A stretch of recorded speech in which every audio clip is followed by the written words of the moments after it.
It's kind of cool. Yeah. So we have it on the end of our agenda here, but.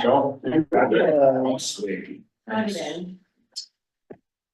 Hey, quick question. I'm sorry, we're not doing the second part of the notes from last minute, the meeting. I think we met. Patrick. More detail than our meeting notes. Yeah. Where does that go? Is that saying internal? There's a firehouse and QR codes and everything's on there. Thank you. Did you do the Yeah.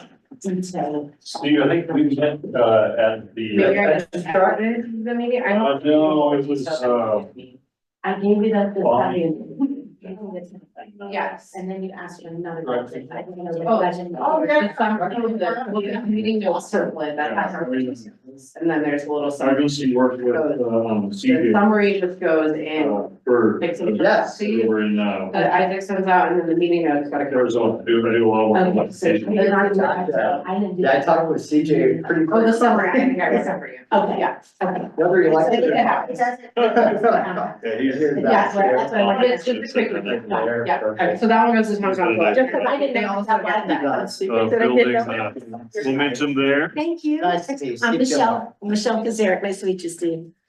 Yeah, CJ's a good guy. We have a good team. We're actually in the middle of a big project in Commerce City. We're adding 23 charging pedestals. Oh, is that right? Really? Yeah, For, for garbage trucks. yeah, 23. 23 pedestals, but that means 46 trucks. Good luck with Excel. Oh, we actually, everything's permitted, everything's ready to go. It's all ready? It'll be done in October. Oh my gosh, lucky you. Yeah. You pull a lot of weight. I would imagine it's been in planning for several years. That's why the It meeting, took us Yeah. a cycle over a year to get it done. Well, To hook up for our. which is kind of the way utilities are. I mean, utilities guarantee interconnection, but they don't guarantee time or money. Oh, you're right. So, Oh, yeah, he's gonna be fairly great to work This with. is out. That's good. I think that's good to hear. Hopefully Yeah. we'll join online for a little bit. Okay. So we need to wait until one of them. Miles is there. Oh, Miles is on now. Oh, sorry. I missed him. Sorry. Yep. So. You want me to take notes? If you could, Okay. please, that would be great. Let me just bring up the, Run it and take notes at the same time. this. Okay, I guess, ready to call to order, the meeting, Patrick will, oh yeah, I'm here. Oh, sorry, no worries, but I didn't. Okay, well, I guess call to order 5:32, so let's go ahead and take a roll call. Jim Zarsky, Here. Michelle Gazarick, Here. Miles Hoffman. Here. How much? Nikki's gonna be a little bit late, John Hecken Here. and Patrick King. Here. All right. And Lisa is absent this month. And I'm coming from Jen, so I assume she might be coming. Well, yeah, it's true, Come back to her. or you know, someone rolls in. Okay, I guess, did we want to move anything around the agenda? Speak of, I thought I heard my name. speak of Jen, she's walking in. Thanks for not calling it double.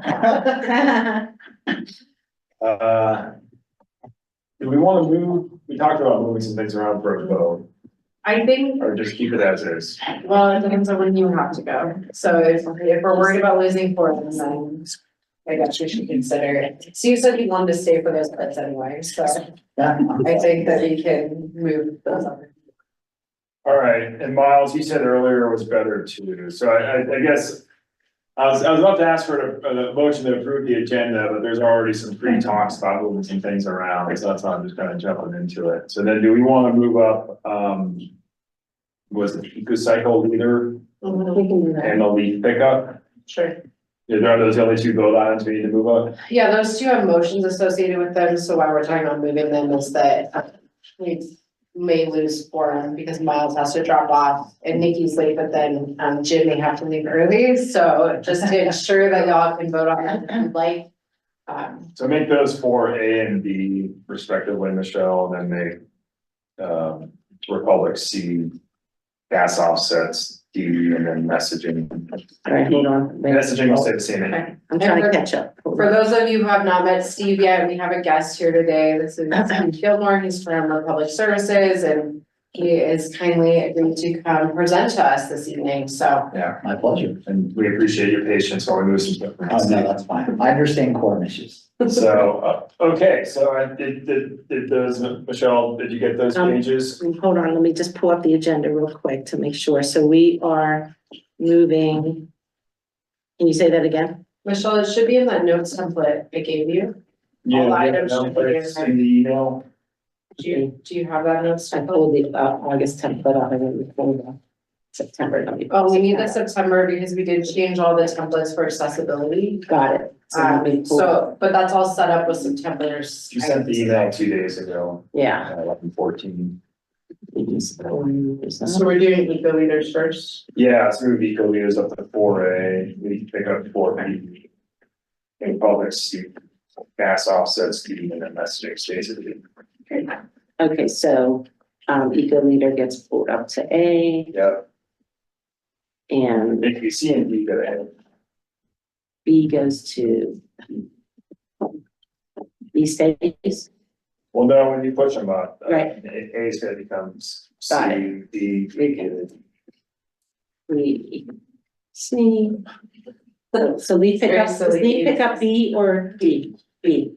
Got it.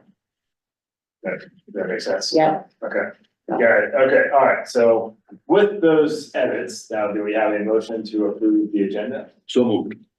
Okay, so John, yes, Patrick second, all in favor? Aye, Miles, yeah, Miles raised his hand. Did you raise your hand to say yes, or you raise your hand because you want to change something? I'm voting with my hand up. You're voting. Good job. All right, Would you motion prefer a to- thumbs emoji for legal purposes? Yeah, maybe a thumbs up next time, Miles. Okay, the agenda is approved, so do we have anybody on for public comment? It does not look that way. Okay. So Jen, before you. Okay, and you're chewing, Jen, so, That's okay. you have any, council updates you'd like to share with us? Maybe this is council related, but personal too. I think I told you guys last time that I was interviewed for the Regional Air Quality Council. Yeah. So I was, appointed to it.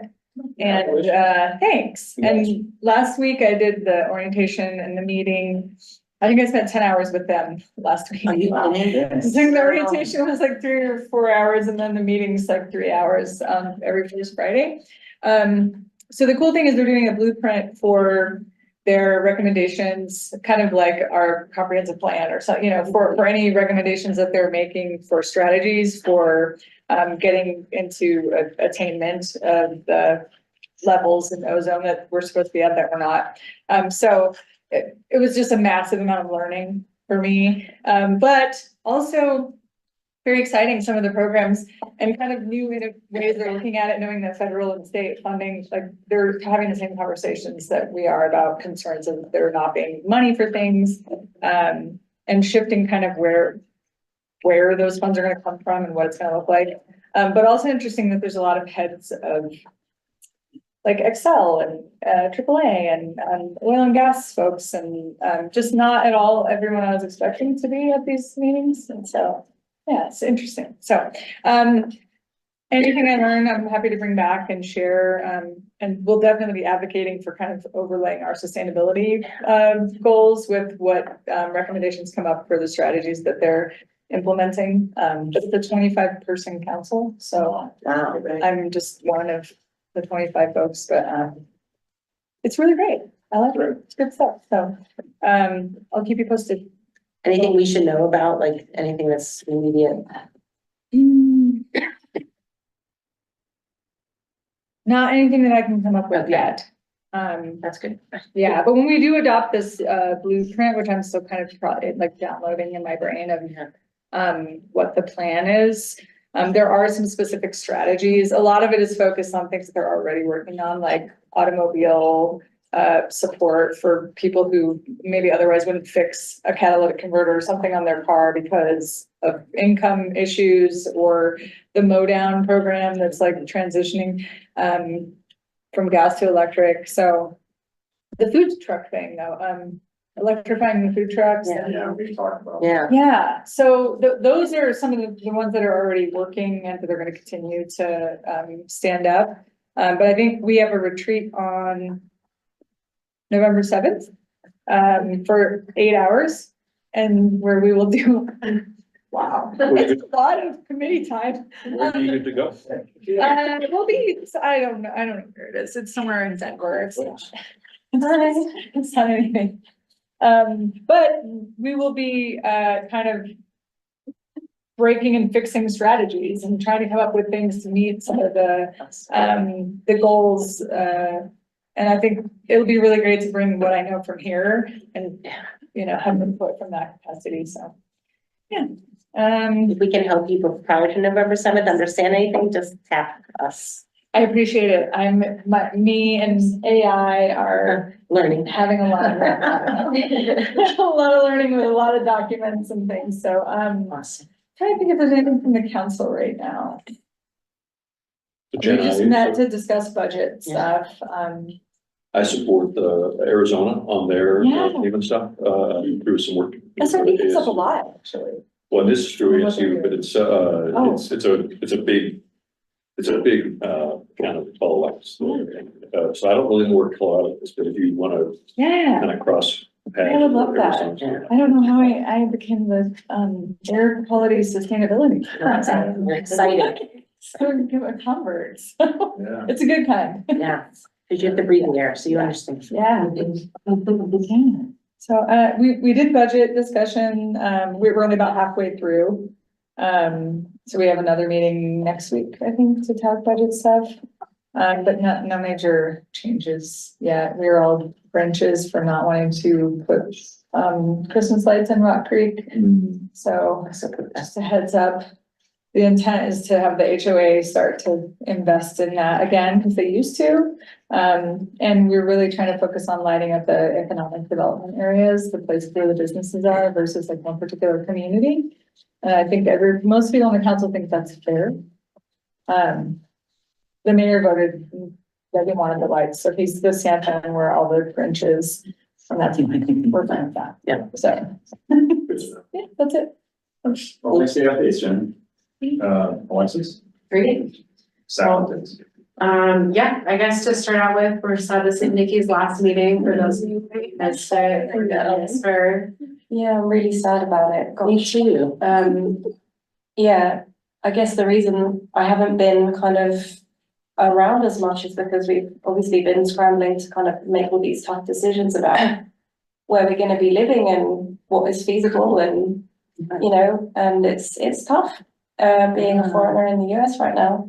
It's hard, so we've had to make the decision and my husband will head off a little bit before me and Chase, so we'll be here, my son Chase, for those of you who don't know. So we'll be around for a little bit longer, but just till early December, and then we're gonna be off to Singapore. But it's good because, you know, you're all gonna have a connection in Singapore. Exactly. And if we're looking for another, I don't know, can we twin city with Singapore? I don't know, we don't wanna give up our other Yeah. relationship, but you know. So good. Yeah. So it's exciting, but it's also really sad Yeah. because we haven't been here that long, but we'll be here. As an alumni, right? Yeah. Yes, So you can come back. absolutely. Yeah, so, yeah, You have a place to stay, come back. yeah, so yeah. So also with that, please recruit your friends, because we have a couple empty spots on ACES still. So if you know anyone who's lived in Superior at least a year, who you don't have to be a subject matter expert, anyone who just cares about these sort of topics, please encourage them to apply. I have someone. Good, Oh, good. because we've had 2 applicants that have applied and then no-showed their interviews. Oh, no. Don't know why. Oh, We never okay. heard from them again, so. So please tell your friends. Other than that, Every Scrap Matters, we launched our campaign with our experience last night at the summer market, which went really well. It was very cute, a little quiet at summer market after Chili Fest. I think people got their fill of events maybe with our big one this weekend. But it was still really lovely, and we'll be back at Fall Fest on October 18th.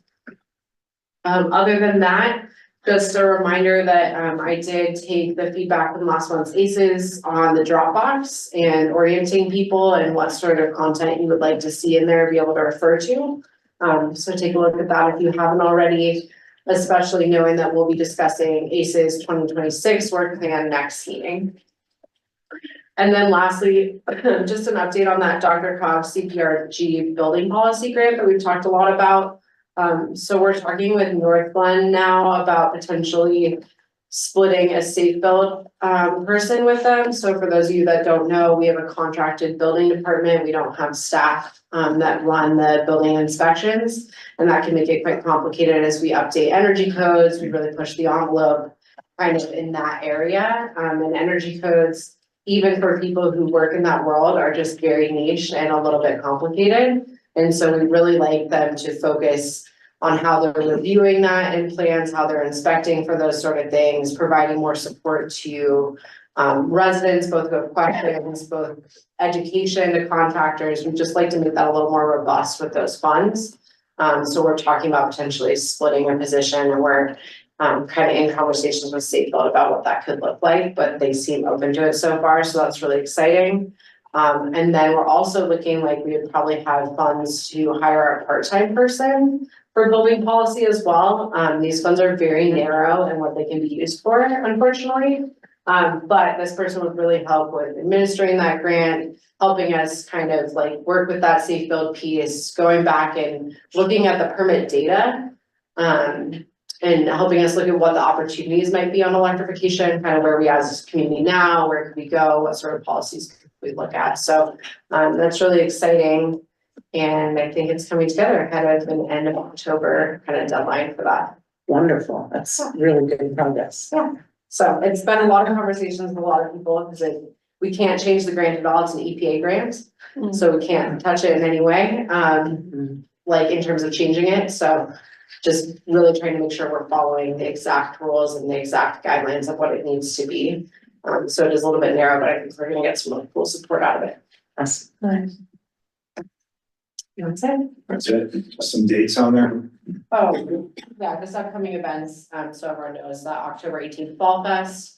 Michelle was able to come help represent officially for ACES. I know I said everyone could kind of flow through, but we had some people who were sick, so that was really helpful.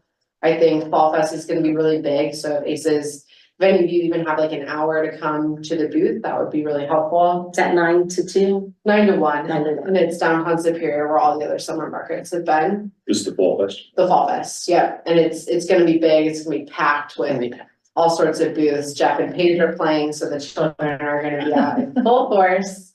And they're gonna plug compost for us even and do a compost song and point out our booth, so I can almost certainly give at least 1 hour. amazing, that'd be cool. Thank you, Patrick. A Yeah. compost song. The compost Yeah. song, they have, it's their environmental educators, they're also like our child rock stars. of Lower County. You're gonna have to look The at. Jeff. kids really like them. They're Yeah, very fun. Kids love I'm them. a nerd when it comes to compost. Oh, wow, awesome. You would love this, and we'll have our compost magician again, she was also very popular with the children. And her banana, Ms. Peel off, but you should check it out, so it's gonna be great. Miss Peel, is that her name? Miss Peel? Miss Peel, that's She is great. That's cool. Oh, that's cute. That's funny. Yeah, Do we need to revisit who's volunteering for that, or everybody knows? I mean, if you can, that would be great if Yeah, anyone. I'm just trying to Chris remember. just said, I don't think we've assigned anyone because I was overconfident that we could do it, and then it's just a lot to do in 4 stations and make sure that we don't have any Well, we bottlenecks. got one more meeting before that too, so Oh, we'll that's just tune things up then. Okay, yeah, why don't we see it? I might Oh. make it too. I have a note that I'm on council duty. Oh, I don't know what that means, but. I don't know what that means either. Maybe you'll be able to come. I'll be there. It's walking Okay. the whole day, so. I will not be able to be there on Okay. October 18th, so it would be good that Well, others can't. officially representing it. Lawless. And then I think the Holiday Bazaar and Winterfest, just look at your calendars, we can talk next time We're very about happy. those, but no, those are. I will be here for the holiday bazaar. Yeah. I cannot cover the Winterfest the weekend after. I think we already kind of talked about those and how assignments, but just in the interest of time, we can go through those next time. I just wanted to make sure that everyone was aware that those were covered. All right, Okay, you all set on Yeah. town staff? Yeah. Okay, well, For our new agenda, we're gonna jump into eco leader discussion. And I'm gonna just kick it off to Michelle and then hand it over to Michelle. So this is one that has, a potential dollar amount associated with it, so I just wanted to kind of recap for everyone. And I'll make that a little bigger, so it's kind of small. Where y'all were for the year. On the left is what ACES spent in 2024, just kind of for everyone's reference. And then on the right, the top two are what's actually been spent. Y'all might remember that you made a motion last time about compost caddies. I didn't spend all of that money just to make sure that we use funds for other things as well. And then I put some potential ones just based on kind of what we've done in the past with the leaf bags at 300. The gift wrap and the reusable batteries are both associated with the holiday markets. So I kind of put placeholders, and then we have a new quote from EcoCycle for the Eco Leaders that's closer to $2,000, which is great. So that would leave a little bit left over as well. But just kind of wanted to orient you all to where you are with your budget. And for new members, just a refresher, ACES has its own $5,000 budget every year. So this is expenditures that ACES gets to decide what you all want to spend money on, and it doesn't have anything to do with my operating budget, or it does come from the general fund, but it's ACES specific funding. So, there's something in the chat here. Oh, No, Miles was just telling you and Nikki that hand is. Oh. Okay. And then let me share really quickly, their quote, and then Michelle, do you want to talk a little bit about like your vision and why we've been talking about this again really quick for people? you want me to wait till after you share it, but.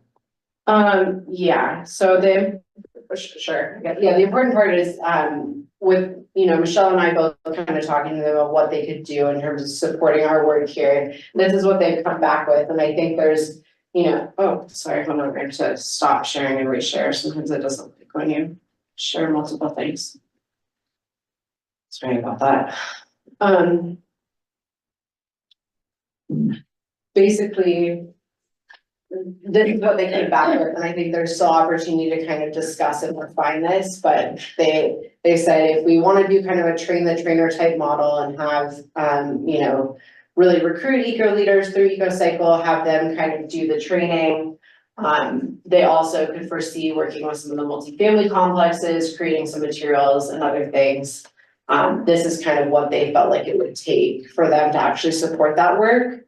They're happy to help Michelle as an eco leader kind of like run this program on her own and provide that support for free. But if we want them to be more involved, if we want them to host events, I would like them to kind of probably expand upon this scope in terms of exactly how many events they would host for us and some other things. And I'd like to talk a little bit more about that multifamily piece, but without too much discussion with them, this is essentially what they propose for ACES to consider funding out of your budget.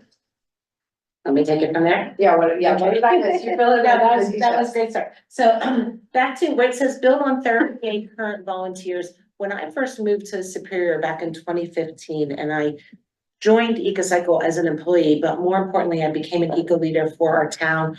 I had Rosie Briggs, who was the eco leader coordinator for EcoCycle, come do a training program at the fire station for my neighbors at Calmonte. Because we were a new neighborhood and we were just trying to get people get to know each other and how can we go zero waste. We had probably about 7 people that attended that. When I looked at this list of 38 current members, there's repeats on there. And that list has probably honed down to maybe 5 active people. I haven't reached out to them yet, but I would say we virtually have no eco leaders right now in the town of Superior. So that 38 is not a good number. When we were tabling last night at the summer market, I was intending to recruit eco leaders. We are not there yet as a community. This group would be eco leaders because you're interested, but just getting people to starting to compost and using that word is the first step. Once they get starting compost and they help their neighbor, that's the next critical step. When they help their neighbor or their neighbor feels pressured because their neighbor's doing it, but they're not. That's when, oh, I could be an eco leader. We're not there yet as a community. Maybe 2 more events, maybe more, after October Fest, we'll get there. But, I did not see anybody last night I could recruit. So that's what I'm saying. So the training, one of the things we're talking about, if you've ever been to Bambi Brewing and they have that little section on the left when you go in, sometimes they'll host training sessions and community members present. I would love to have an Eco Leader 101 at Bambi Brewing. I think it's the right time, the right place, and just get anyone who's there and anyone's interested in learning what it is. So essentially, as an Eco Leader, you're helping your neighbor be able to reduce their waste, whether it's compost, hazardous waste, recycling, reuse, sharing, the sharing economy, sharing ladders, so you don't have to buy a ladder, sharing electric lawnmower. That whole concept is what Eco Leaders provide, and they just handhold and help their neighbors, essentially. It takes training. It takes knowledge of what resources exist, and it takes that community event. So usually we sponsor food or something to bring people together, and it's that sense of community and block leaders that help make a thriving Eco Leader network. So I see it's on our work plan. It's on our 2025 work plan to get Eco Leaders. We have lost what we had, but now with everyone getting to compost, the environmental education acumen is being lifted up amongst our residents, and we're getting to the point that people are asking for it. So that's what we're trying to set that tone. I So think we're at a point where we could use EcoCycle's help.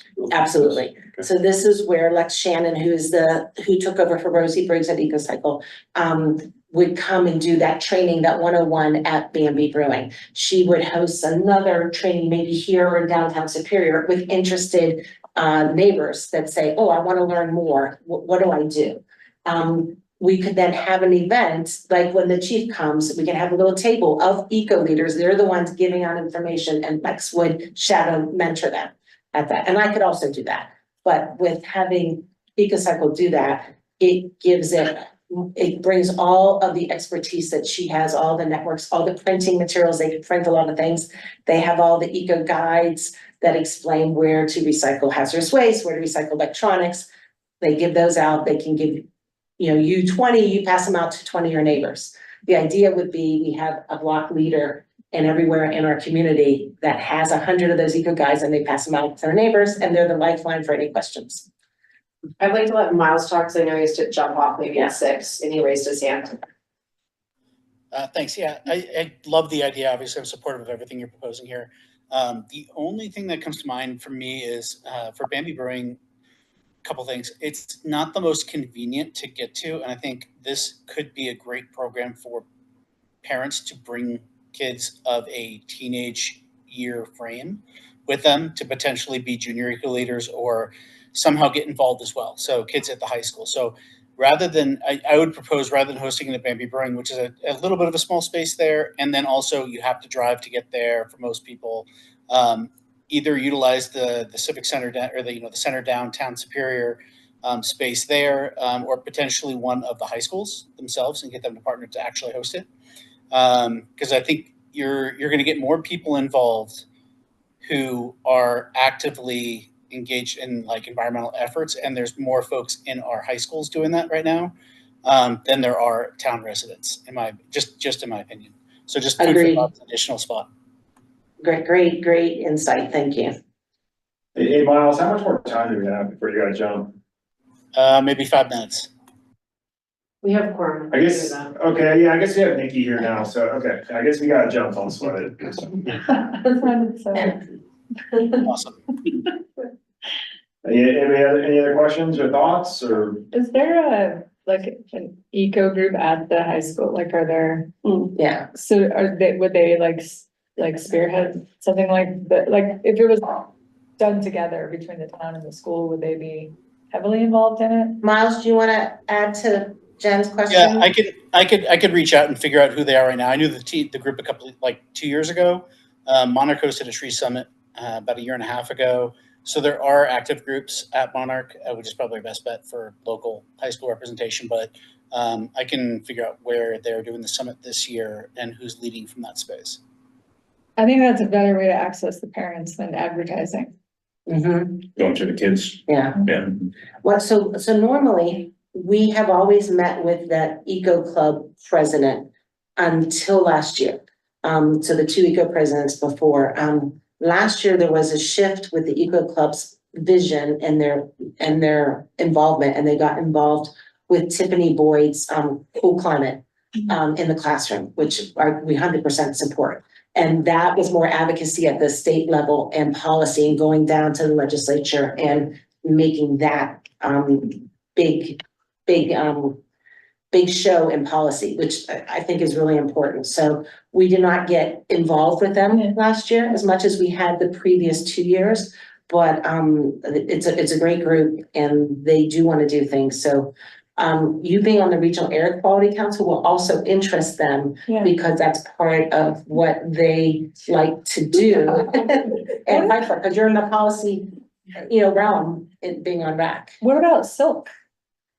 I would love, Because Your they're opinion all on the high Silk. schools, like they're at, not just at Monarch, so they're at Fairview and some, like that's a broader reach. But they're Superior kids, and so we could present to Silk too, because I think that those cross over they too. always want, like, a more involved project with Superior, like, they're always looking for, like, how do we do more things with. Okay, What's Silver? It's the Superior Youth Leadership Council, so Oh. it's high school kids Yeah. primarily. it's one of the other 9 advisory Or middle boards like school. us, Oh, but it's yeah. But there's like 20 of them, It's a 25 big of them, like it's a big Yeah. group. But they're like, it's like Superior Student Council, it's kind of And like that would be great, because one of the things we talked about is event, zero waste management. So when they have their Fridays or their parents night out, Yeah. how do you set up a zero waste Yeah. station for that? I would love to Like get them, Monster Mash. like Monster Mash, Things right? where they're hosting the kids, they have like an engineering event that Yeah. they do.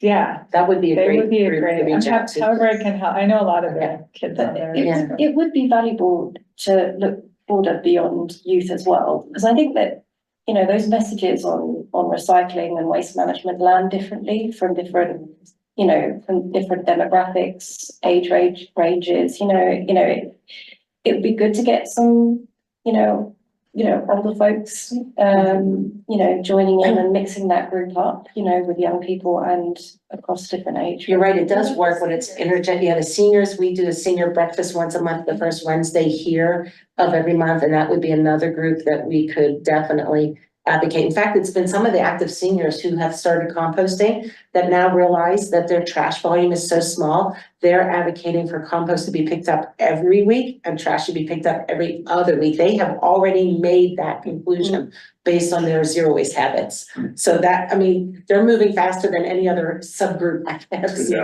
in town.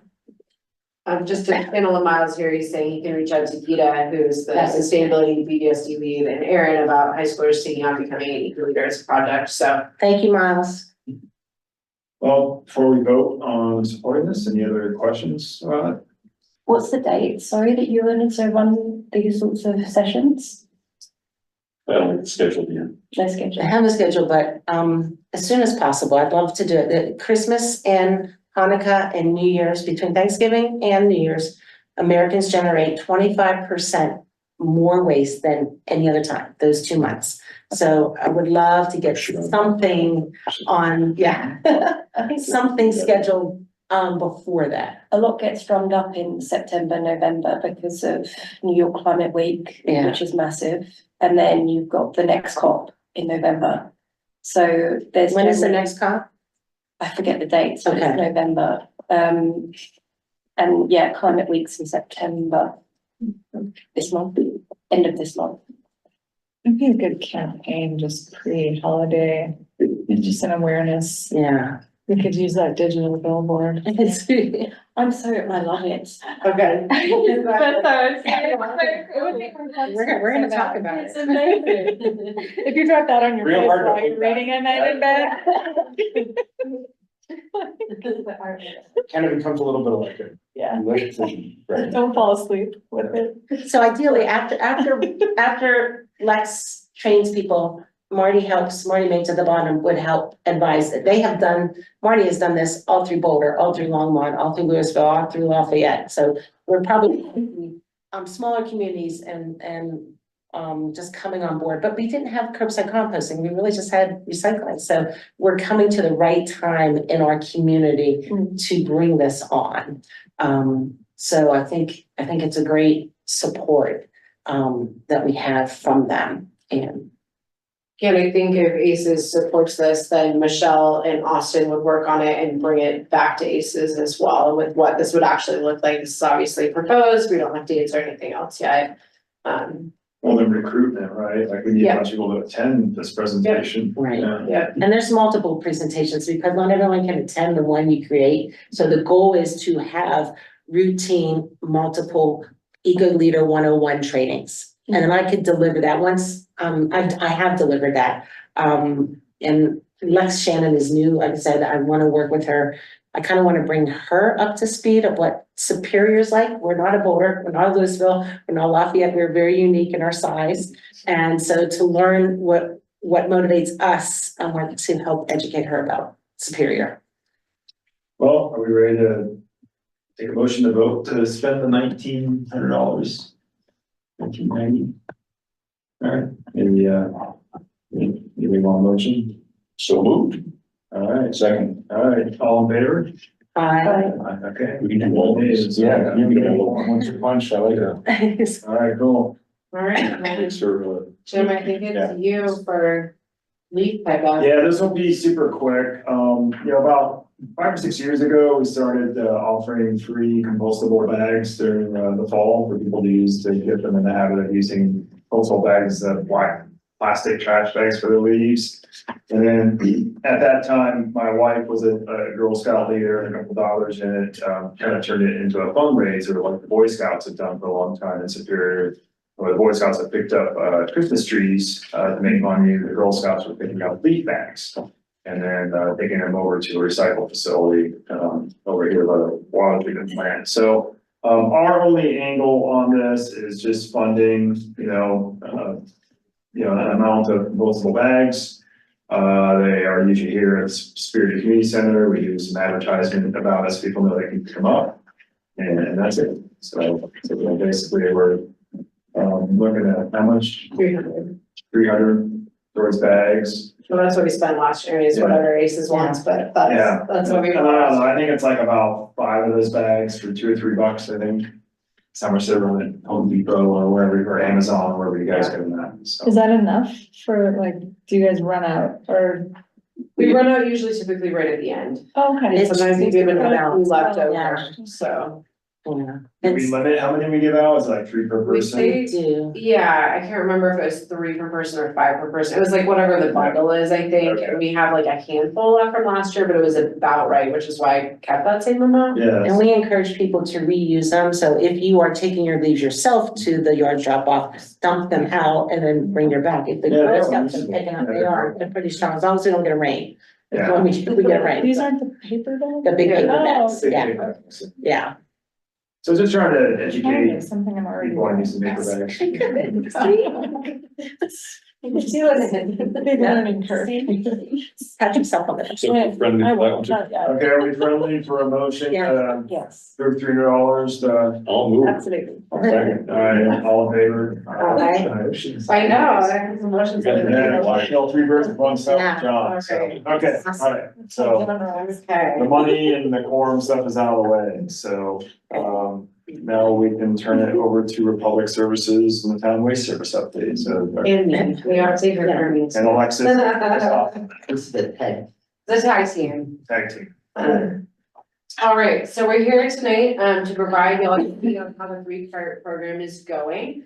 And this is something that Steve and I will also be tag teaming for council next month. And it'll be, Or not, the next meeting or October? no, October the 27th. Oh, okay. So we have about a month still, but we just thought, come to ACES early and be able to like, see what questions came up and how.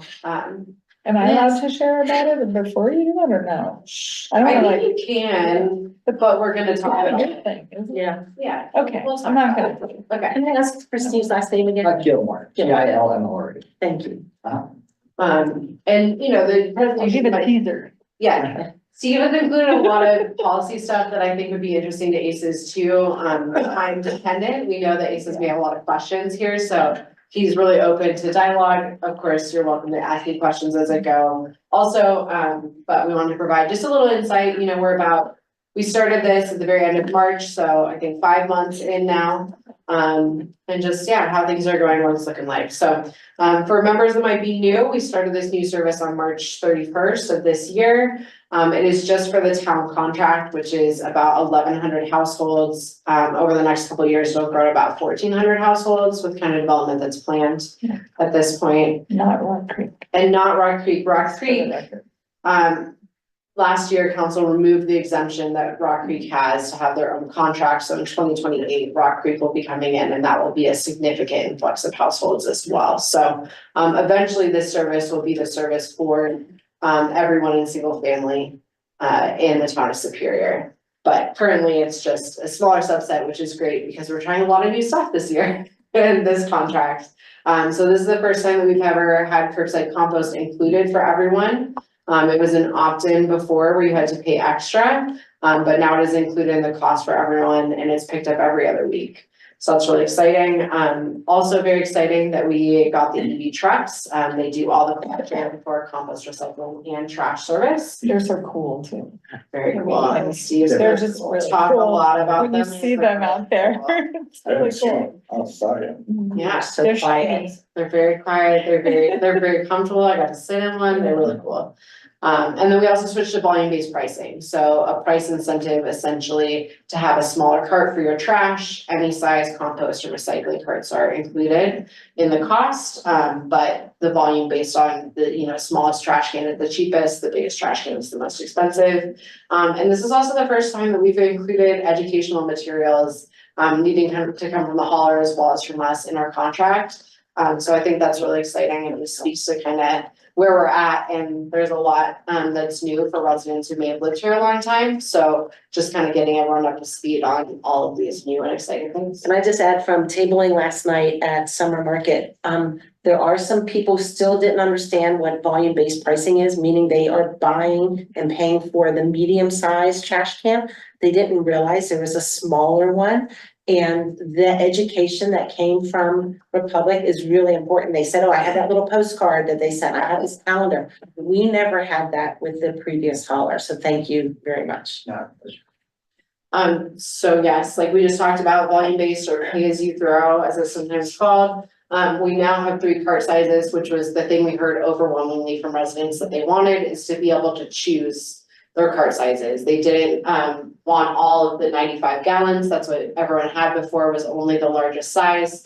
I believe that's what Rock Creek still has. And people have small garages, particularly in somewhere like downtown Superior, they're trying to fit a lot of things in there. So having a 95 gallon, especially if you're not using that, doesn't make a lot of sense.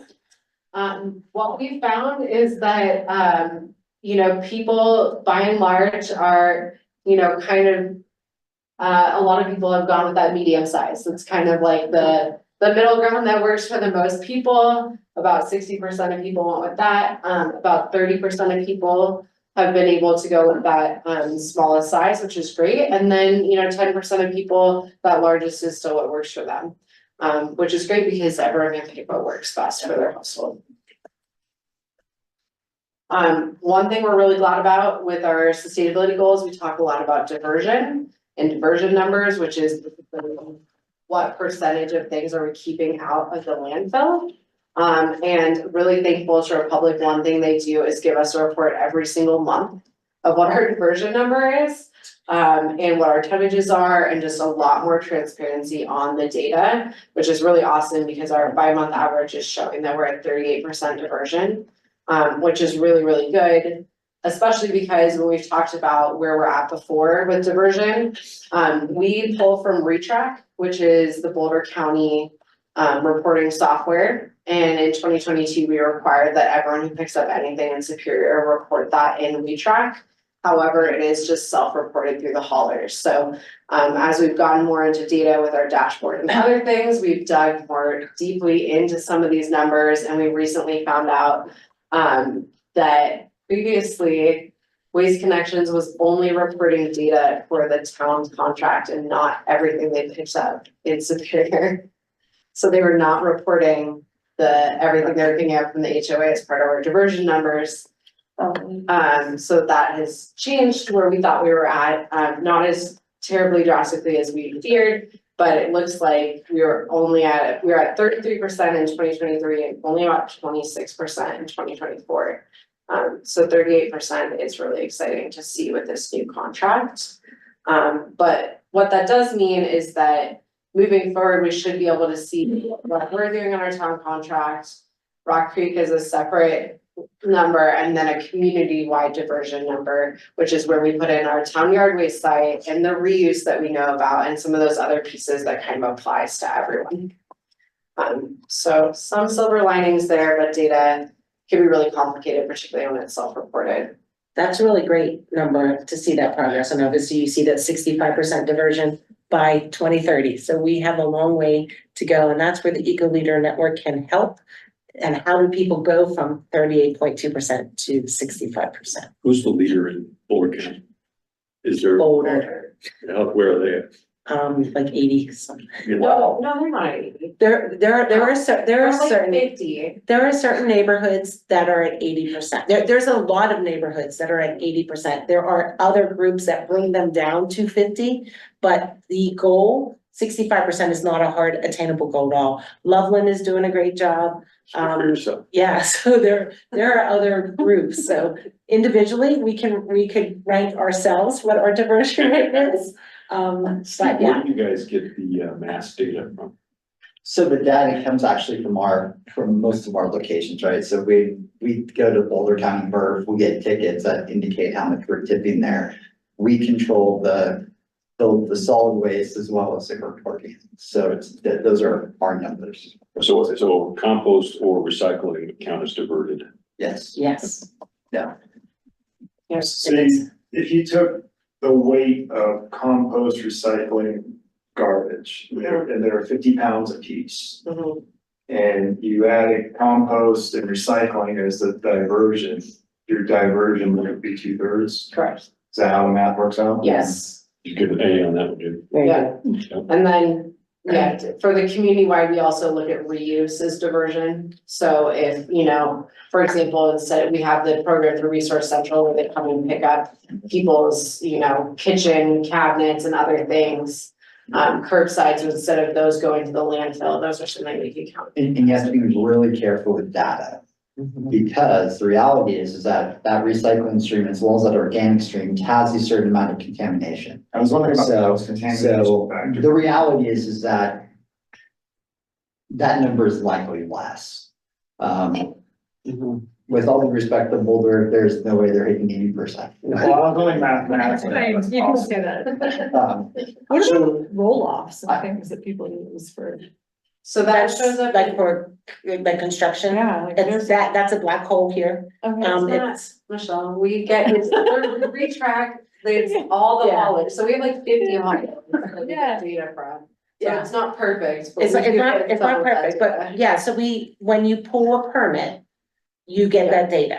If you start doing construction and you put a bin out in your garage or your driveway to collect construction stuff and you haven't pulled a permit, we don't get that number. Right. And so there are significant people in our town that do not pull permits for their work. If they get caught, they get caught. But I know a couple of my neighbors that have done things. I asked them, did you pull a town permit? No, I didn't know I had to. Yeah. And I'm not going to. Yeah. So that's still a area but Western has a great waste recovery for construction debris. Yeah.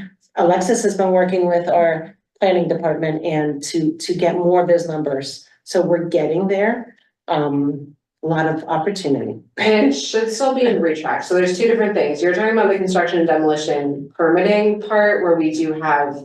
Like rules around waste diversion and how much needs to be diverted from the landfill for that construction waste. Yeah. And that is true that if they're pulling a permit, we don't know about that. Yeah. However, it should still be showing up because we get data from the haulers of those roll-offs. Okay. And see, this is the problem with self-reported, and that's again, part of why we're excited to partner with Republic and get more frequent data and be able to check it against, month to month and see how things are going.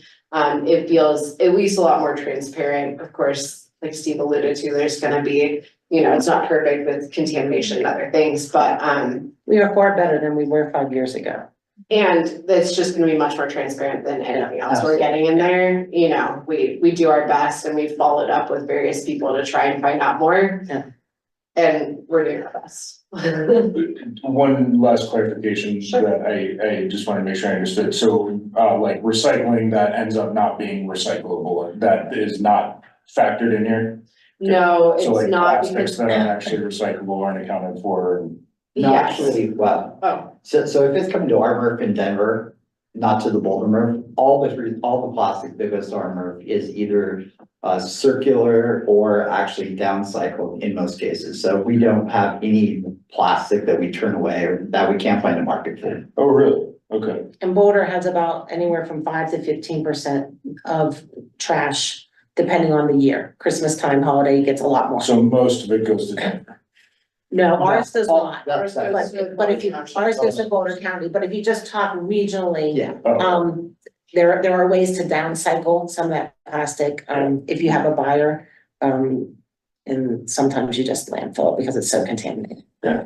but to answer your data question, like Steve was alluding to, they're getting those numbers most likely from when they tip it at the recycling center at the Yes. MRF. No, They're getting that yes. tip of the weight that got dumped there, not specifically what's recyclable. Yeah, So again, that contamination issue and the data not being accounted for, but it gives us something to compare.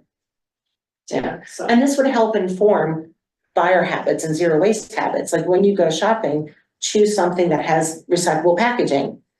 Choose something that's reusable or repairable. So this does go into outreach campaigns in terms of messaging for eco leaders. We can use this to help change behavior. I wanted to provide just a little snapshot next on where we're at with compost. So I didn't have the numbers in here because I'm still working with the public to refine exactly, but it looks like just over 700 households still have compost. So that's exciting. It's, you know, we were worried about a lot of opt-outs. It's still like about 400 households that chose not to have the green cart. But In the beginning, or did they get it and reject it? that's where I still haven't, they got in and rejected it in most cases. Okay, all right. yeah, most people didn't choose to A start. lot of it was space issues. Well, yeah, exactly, so. Yeah. But that's part of why we wanna focus on compost as a messaging. We've talked to a few people who didn't wanna have it, who have now kind of decided to opt back in. People can make that decision to kind of change at any point, which is also I mean, really if you great. really care about diversion, compost and organics is absolutely the way to go. And the reason why is because if you think about your recycling bin, think about the material that's in your recycling bin, it's extremely light. Diversion is based on weight. Yeah. Right? So if you think about compost, whether it's food waste or green waste, it's very heavy and in most cases it's wet. So we're seeing some positive trends of it going up a little bit. 5 months of data is not a robust amount of data to compare to, but Sure. this is just a snapshot of kind of where we're at, and that's really why we're focusing on the campaign of Every Scrap Matters. Why Michelle's talking about the eco leaders tonight and all these other pieces, you know, compost is really that next piece to focus on. And just prior to this, the only people that were composting were those that were paying for Waste Connections, which was about 110 households. Well, I mean, like, I have a backyard compost bin, this doesn't, so that, and I imagine I'm probably not the only one in city here who does that, so this number's likely higher just to kind of Right. track it. This is, yeah, just for. Sure, just, yeah, I'm just wrapping my head around it. Correct, we don't Yes. have, we don't track the back. And that is definitely true for some people who said, I don't wanna have the curbside because I already do it myself. Mhm. And that's, of course, totally fine. It should not be something. Still accomplishing the goal, we just can't. Yeah, but going from only about 100 households in all Superior having it to over 700 is still, It's great. great. It's progress, and progress. we hope to see even more people doing that. And then a last thing I just wanna plug here is, talking a little bit about extended producer responsibility or EPR, which y'all may have heard about. So essentially it'd be a reimbursement for recycling, through the state. And so this is something that CDPHE, Colorado Health and Environment, I don't know, but acronyms are probably not exactly right there. But basically there was a House bill in 2022 that established EPR. And then CDPHE is still working on their plan, which they hopefully will be adopting at the end of this year. which would mean that reimbursements may start as soon as summer of 2026. Obviously, it's a complicated process. I'll finish the spiel and then you're welcome to weigh in. The details are still evolving, right? The plan is not fully adopted. But essentially the goal of extended producer responsibility is to have the producers of materials help pay the cost of recycling them. So that includes residential recycling curbside, that includes the infrastructure needed, that includes the educational pieces of it. Really looking to increase recycling services and infrastructure all across the state of Colorado, because as you all may know, we have a very, very low recycling rate statewide. It gets really, it's like 15%. State, is it less? Okay, Yeah. I can't, it's very low, and it's partially because we have a lot of rural communities, we have mountain communities. The further away you are from markets and MRFs, it makes it quite complex to recycle. Yeah, expensive, yes. Expensive, yeah. And so we are, working with the Circular Alliance Action Group, who is managing EPR. We will definitely be applying, doing a request for reimbursement that we expect to be coming out between now and the end of the year. And then we will continue to work with Republic as well on the parts that we'll need their partnership on. The details are still evolving. So this is just a plug that this is coming. We don't know what that dollar amount could look like for offsetting. It's gonna be a lot more clear cut for municipalities that have contracts like the town than it's gonna be for residents of Rock Creek. Or those who are in the open market, there's just gonna be, we're a little more clear cut with how our structure is, so that's a positive for the town. But it will be something we continue to kind of talk with you all and council about.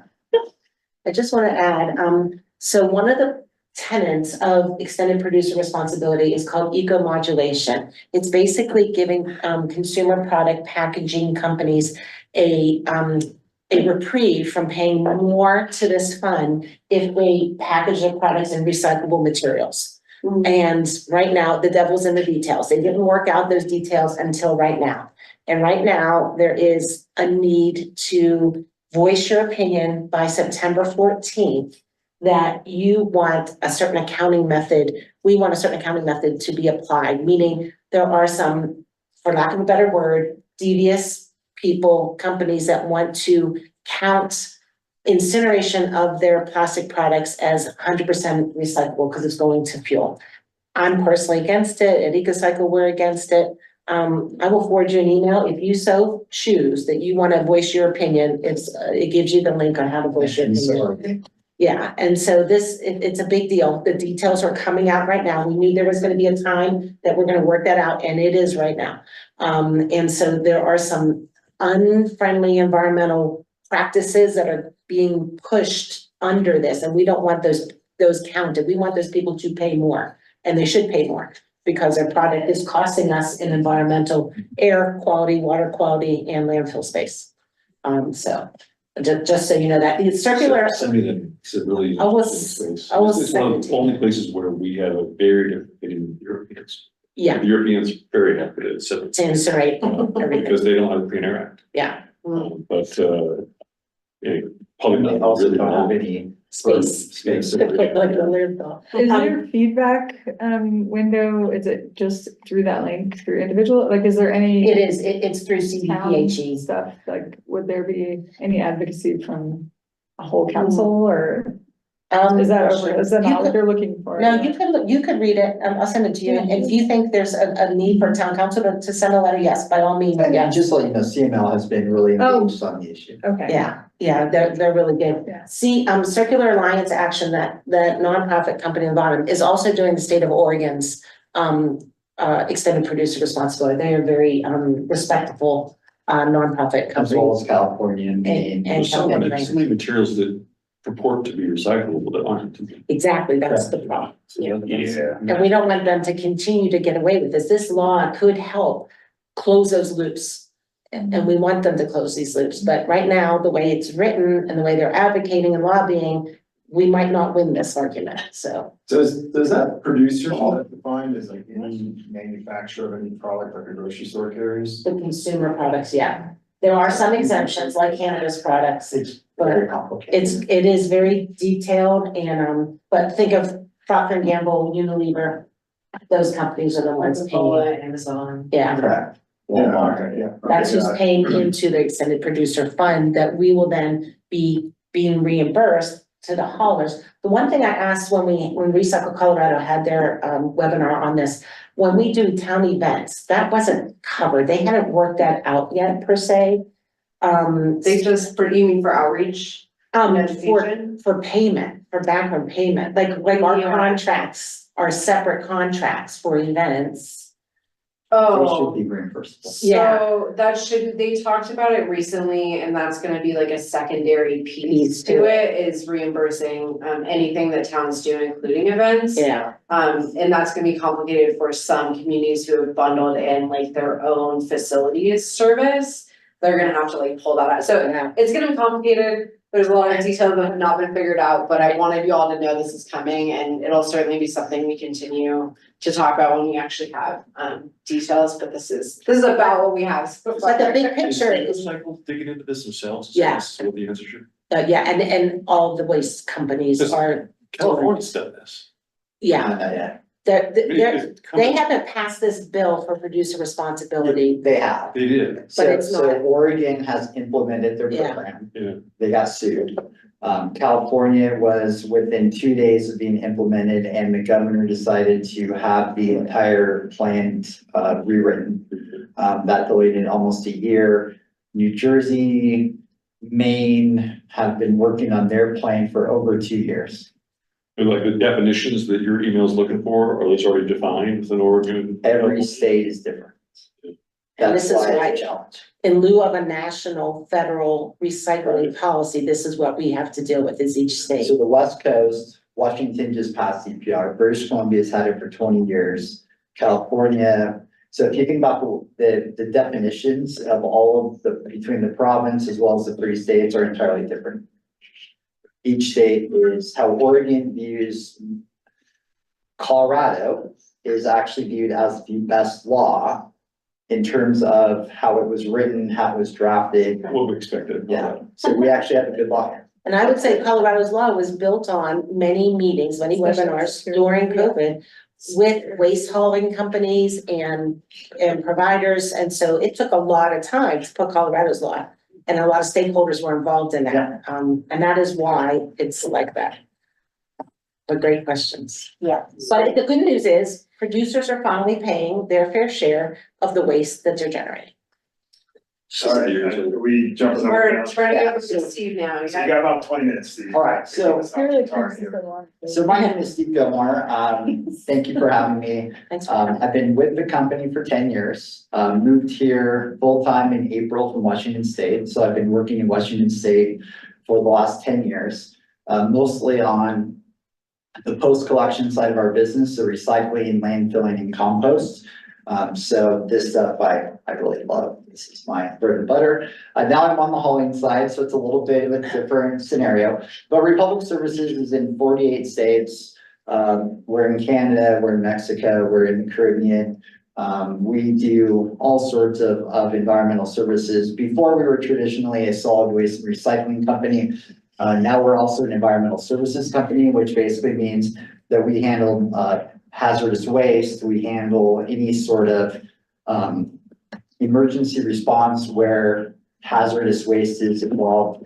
The train derailment in Palestine. Yeah. Our team actually led that effort to clean up that train. So we're kind of a diverse company.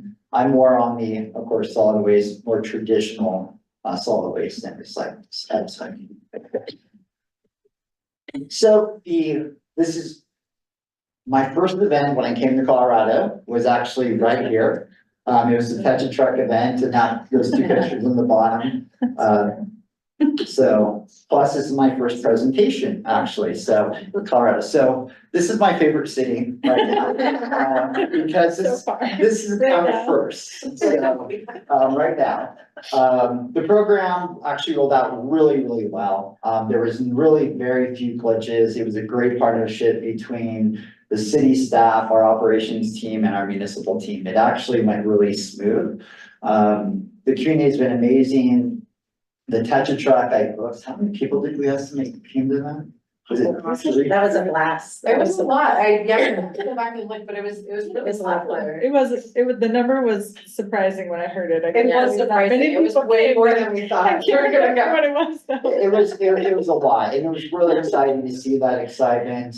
We're really looking forward to the Rock Creek opportunity as well. That's gonna be a great opportunity to expand the program. That number that we saw at the front end in terms of the 10, the big cards, the 60 and the 30. My preference is to get those smaller carts to be the preference. At the end of the day, if you think about diversion, from a solid waste standpoint, recycling and composting is actually more profitable than solid waste.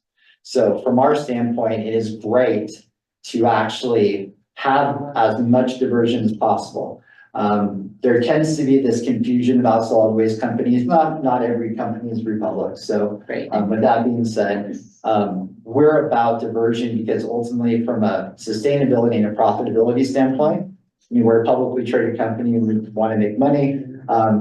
We care about diversion, we care about sustainability because ultimately it benefits both the bottom line and, the planet. So the EV trucks are really running well. So in April, our uptime is about 85%. So if you think about the trucks that are operating here, the 3 side load trucks, they are actually number 1, number 2, and number 3 off of the assembly line. So Oh, really? these are literally the first operational trucks in the country. They are currently running in both Superior and Louisville. The past 3 months, the trucks have been up at 90%. So these are fully integrated EV trucks. And what that means is the trucks that have been around before is kind of a transformer of sorts. It's parts and pieces from a lot of different things. That Volterra that's down there on the bottom and the one on the right, on the left, those are fully integrated so that everything runs off of the electric battery, which is really, really unique. The hydraulics, everything.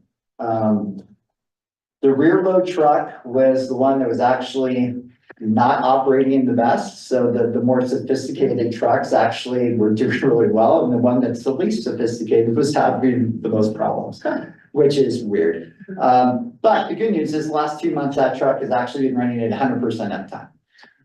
That truck is predominantly used in alleys and some other, hard to handle places where you can't use a side load truck. So What is contributing to the dent? it's a combination of things. We actually will have a full-time Oshkosh person actually at our yard in Commerce City to help us work on some of the bugs.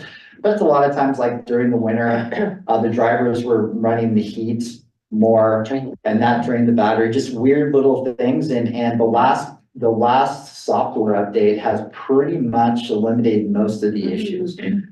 So when we started this contract, we were at 4 EV trucks in Colorado. That's the 5th one down there on the trailer.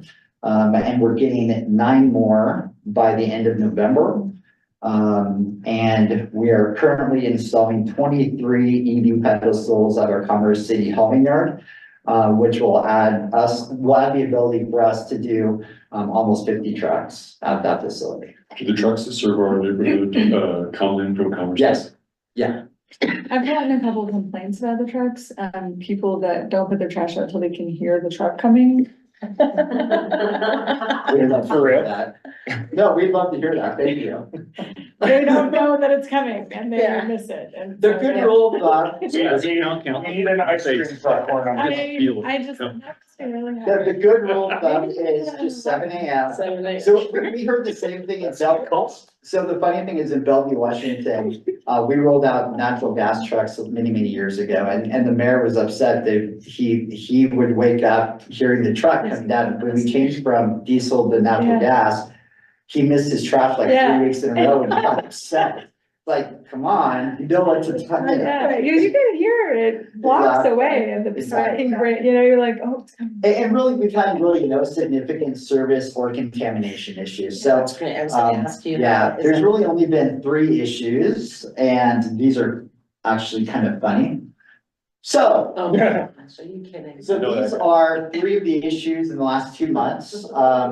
So the general, or well, whoever that, we had to tag that Yeah. area and said, well, we can't pick that up. As you can imagine, that's quite a load. Oh, my goodness. It That's looks a like lot of someone TVs. moved They opened in. That's a lot of tea, yeah. I think what it was, it's probably someone moving into a house with a lot of boxes and yeah, yeah, Susan, who's actually listening, she and I were looking at this picture earlier and we're like, who needs that many TVs? That's a lot. So anyway, the one on the bottom is a vehicle that was parked in a container.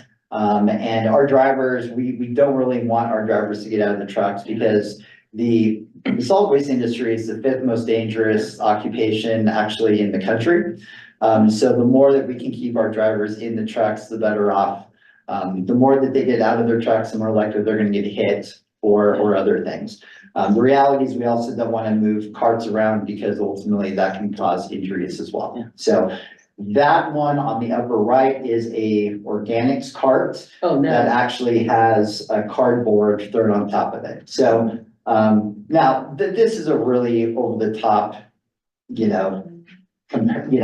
example, right? The reality is that most of the contamination that we see either in the recycling bins or composting bins are going to be knee deep way inside the cans where you can't see it. And there's going to be plastics, it's going to be pizza boxes, it's going to be some other things. So this is a very unusual, but these are really the only 3 that we've had in the last 2 months in Superior. So great job. Any fires, any problems with batteries being put? Not here. Okay, I just want to know how our residents are doing. Yeah, so pretty well. I mean, listen, the reality is you don't know you have a problem until you have a fire. So we actually did have a driver 2 months ago that had to dump a load in Commerce City because of their load caught on fire. It was a hot load. And fortunately, the driver and the truck was fine. Adams County Fire responded very quickly, took care of it. But yeah, those batteries are challenging and we're happy that the state passed the EPR law that will actually, take care of that. Well, we hope we'll take care of it. Ultimately, states like Washington, California have had EPR laws regarding those batteries for a long time and you still have fires in recycling facilities and trucks. Just unfortunately happens. Vape pens are also becoming a huge problem for a variety of reasons, but yeah, they can also cause fires as well. So you folks already know that EVs is a real legitimate and can actually work. The great thing is Superior was the 3rd municipality in America to convert to an EV fleet, which is very cool. Louisville was first. There was a big, sorry. Mark would be upset if I didn't give Kurt some credit. We'll take that. Okay, you can say that here, but in front of our council, I I think would it just say- ends after. I would say. It's fine, everybody in Louisville wants to live here, so. So the second one was in California. The 4th one was also in California. It's like- The 5th one is actually going to be Commerce City, Is it really? starting in January. The highest polluted. Yeah, so they will be the first Who am I? non-Boulder County city in Colorado to become EV. Metro, right? It was a unanimous vote. It was. That's great. We're really excited for that opportunity. One of the reasons that we're building 23 pedestals is to deal with the 10 trucks that are required to operate in Commerce City. So, How long can you run the truck before you have to charge it? a truck can actually do a full route, which includes, How many hours is a full route? it depends on the route. But you're talking anywhere between 900 to 1,000 lifts. Okay. So when that truck gets back to the yard, it's generally, depending on time of year, it either has between a 15 to 20% battery life left. Wow. And then are you plugging them into level 3s to charge it back up? I do not know. Are they You would done? probably know that. Are they done for the day at that point? They're done for the day and they're plugged in and they don't charge until the night when it's keeping, yeah. It's a pedestal where they charge, is that what that is? Yeah. How is? Oh, sorry. Is it my imagination or these trucks a lot bigger? They're- Than the existing ones? They're a little bit longer, they weigh a little bit more. But But the reality is that if you think about these trucks, I mean, it's a little bit longer, but not much. Like I have that one, the one in my neighborhood is the Phoenix one, and it feels smaller. No, I was curious because, Rock Creek is a lot of very small cul-de-sacs, The and the weird- existing ones seem to no, struggle. it's not. Okay. So they're actually a little narrower, Okay. but longer. Yeah, are they taller too? A little- I feel a like little they taller. are, okay. The battery creates, so if you think about the trucks, right? If this were a normal garbage truck, you would have the engine, right behind the cab. This truck, literally the hopper goes, which is where the waste goes, literally goes right to the cab. The battery is actually down below. So that's actually the one incredible thing about these, our drivers have to be extremely careful so that they don't get, overweight.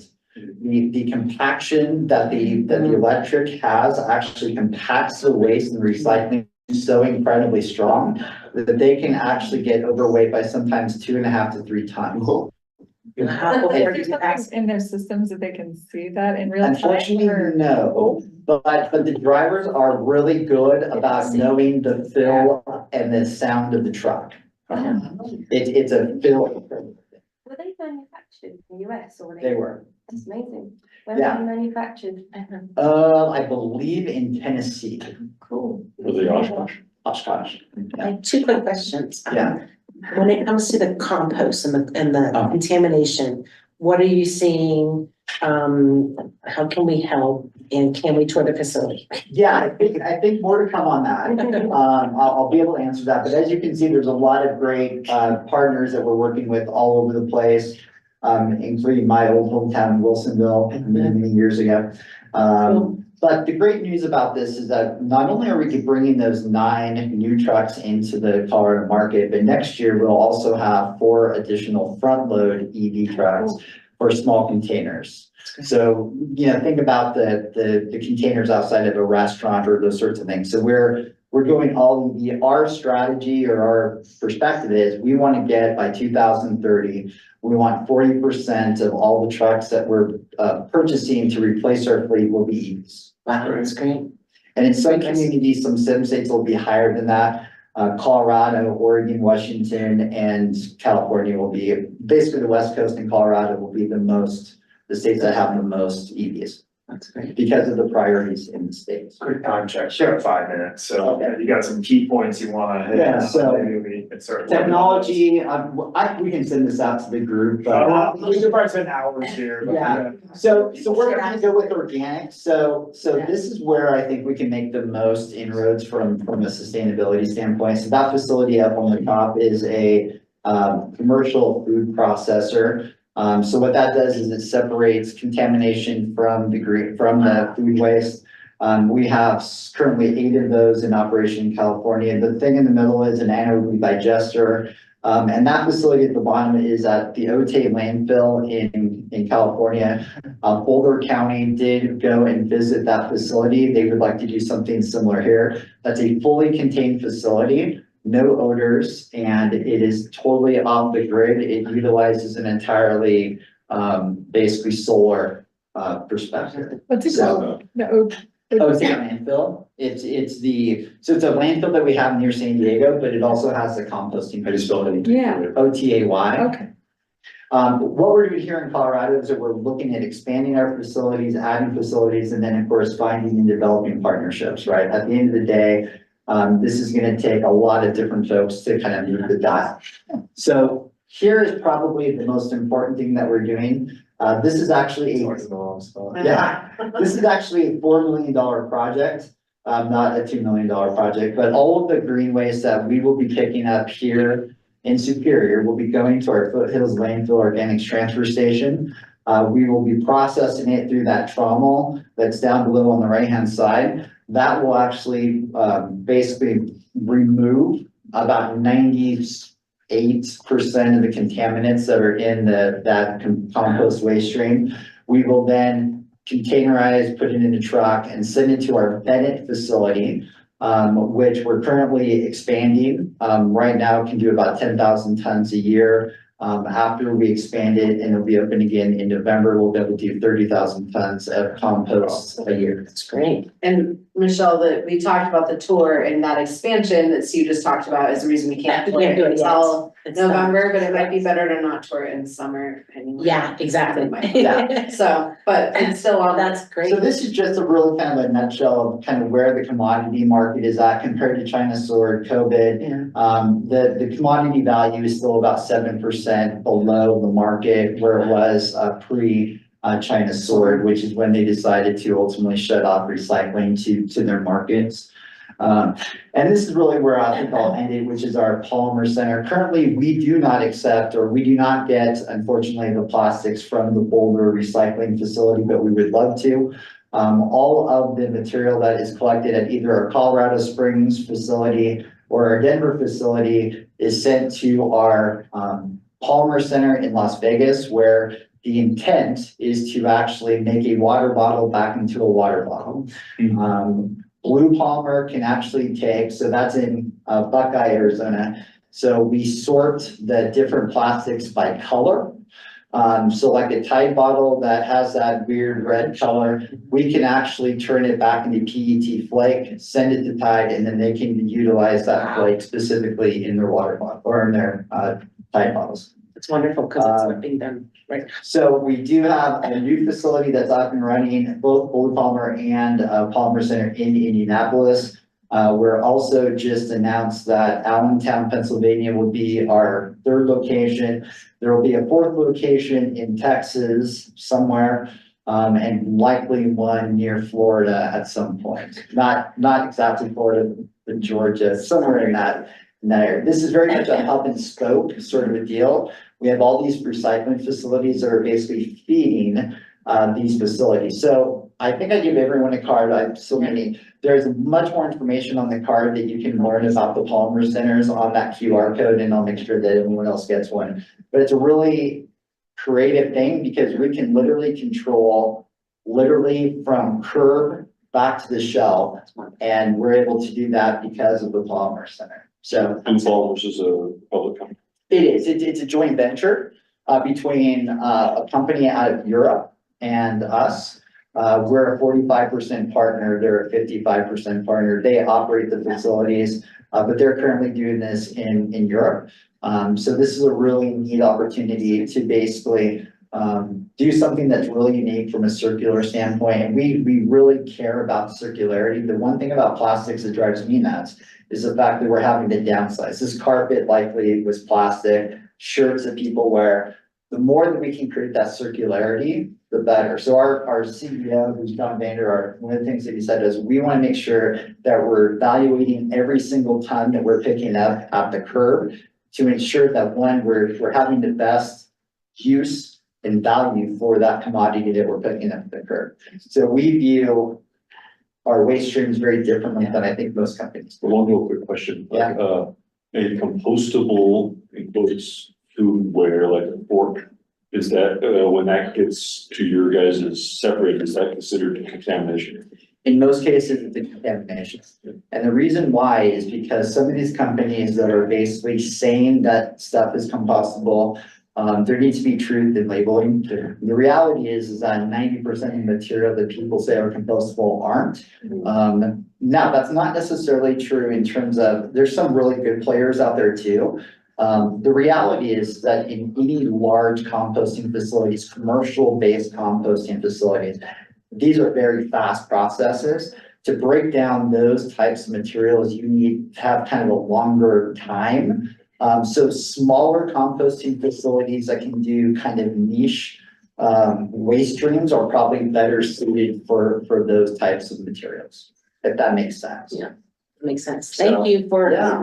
Well, it's been great. Yeah, thanks so much, Steve. There's my contact information, and Alexis has it, so please feel free to throw that And out. I'm gonna send out this presentation. Thank you. I know we weren't able to get it all ahead, You but. probably have some. Yeah, I think we all want to ask you like 10 more questions. know, yeah. Listen, I know. whole day. I know more than Maybe going an to come episode. back. Yeah, that's really good stuff, but unfortunately, bookended here. I'm such a geek when it comes to this. One of the reasons literally that I came to Colorado from Washington, if you think about those diversion rates that we have currently in Superior, most of Washington is at 50% diverse.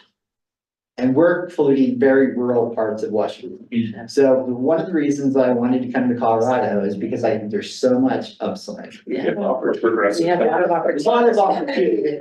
opportunity. Thank you. All right, well. Thanks again. Thank you. That was really good. All right, so let's Okay. move on to municipal natural gas upsets. All right. Well, believe it or not, I love this stuff. You can say as long as you You can want. say you're. I just wanted to do something. Okay. Was Yeah. All right.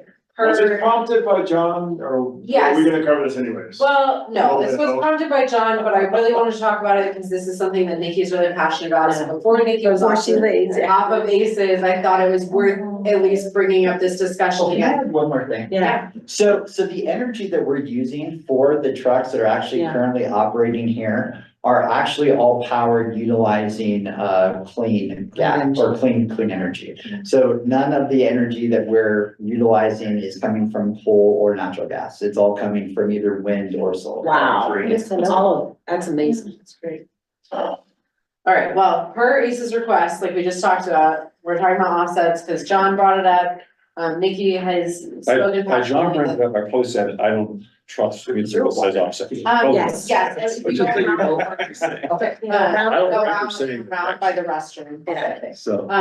So yes, you brought up, why is this in the budget? Why is this policy direction? So I thought I'd provide a little background first, and then I'm just gonna open it up, and I'm pointing at both of you, but anyone, of course, can speak to this. So, in terms of what we offset, so the sustainability action plan, which I did not write, but ACES had a role in, and my predecessor, outlines committing to offsetting our facility natural gas use every year. So I guess what I didn't talk about here is that we have some solar that we offset our electricity use with that's on site here that the town owns. And then the rest of it is offset through Excel programs. So that takes care of the electricity side, but in terms of the natural gas side, our best option if we want to try and make it green without doing the actual replacements is to do offsets. So starting in 2023, we purchased offsets, and then every year since we've been purchasing them annually for the previous year when we have the data. So they're currently included in the sustainability operating budget. And last year, ACES advocated for a slight increase in funding to buy higher quality credits. So in terms of what process we use, every year after we get the previous year's data for all of our town facilities. So just to be really clear, this is only for our municipal facilities that we own as a town. It's not like a community-wide offset, it's just for our buildings. We request quotes from different retailers and brokers of offsets and look for the best project to support. And then after we purchase them, as a best practice, we of course always make sure that those offset credits have been retired, which means that someone else can't buy the same credits, because we don't want to be duplicating with other people. In terms of factors that we consider, we try and be as rigorous as we can with reviewing the projects. We are relatively small in terms of what we're purchasing versus what the market is. But we look at the project type and we're trying to find a project that most closely abates, avoids, removes the same sort of emissions. So trying to kind of align as closely as possible with that. We look at how recent the project was, the more recent the better. We look at where the project is located. We certainly want it to be in the US if possible, because it's the closest to us. And then ideally as close to us as it can be. And then because we're so small, the amounts we're talking about, we're not really looking at portfolios so much as a single project. We want to make sure that where it's possible to have that transparency and understanding of what the project is, we're able to. And then obviously budget is a factor in it. We try not to make trade-offs if possible. But older ones tend to be cheaper, etc. So that's kind of the factors of like everything we're looking at when we're looking at what we purchase. So we did already purchase them this year before we had this conversation.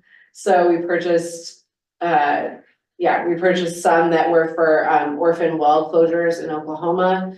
So in the US, and orphan wells, for people who don't know, are those that were not sealed, have been abandoned. We don't know who they belong to or who's responsible for that cleanup. And so they essentially leak methane continually until someone comes in and remediates and closes them. So that's the project that we chose to support this year, because those methane emissions also align with our natural gas emissions from our buildings. This is not a comprehensive pros and cons list. This is just what I very quickly threw together before the meetings. Just for those of you who have less background in this, the pros are that we do get to take credit for those offsets in our climate goals and our climate reporting. Ideally, we're high quality projects that wouldn't happen otherwise. You hope that it's promoting people to be more efficient and that we are paying a real cost now so that we're incentivized to make transitions sooner for our natural gas equipment, and just raising awareness and providing education around those things. In terms of the downsides, it's certainly a temporary fix. It should not be instead of doing natural gas replacements. And there is a risk of, complacency and over reliance on these instead of actually doing those larger dollar investments. Depending on the project, there's also some concerns of, lack of transparency around some of these things, lack of verification, regulation is good in some parts and less so in others. There's a lot of different types of projects.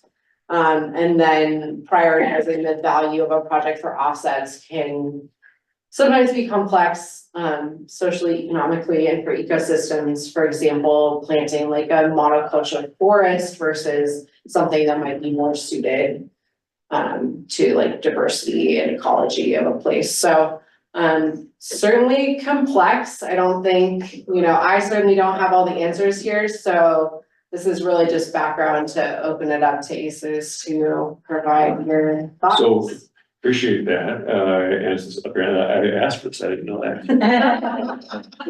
Sorry, John. Appreciate it, and Nikki, you and I haven't even had a chance to meet each other.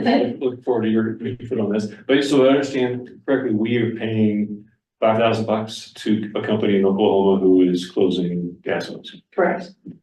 And we chose, why we choose $5,000? That was just well, that's what we chose.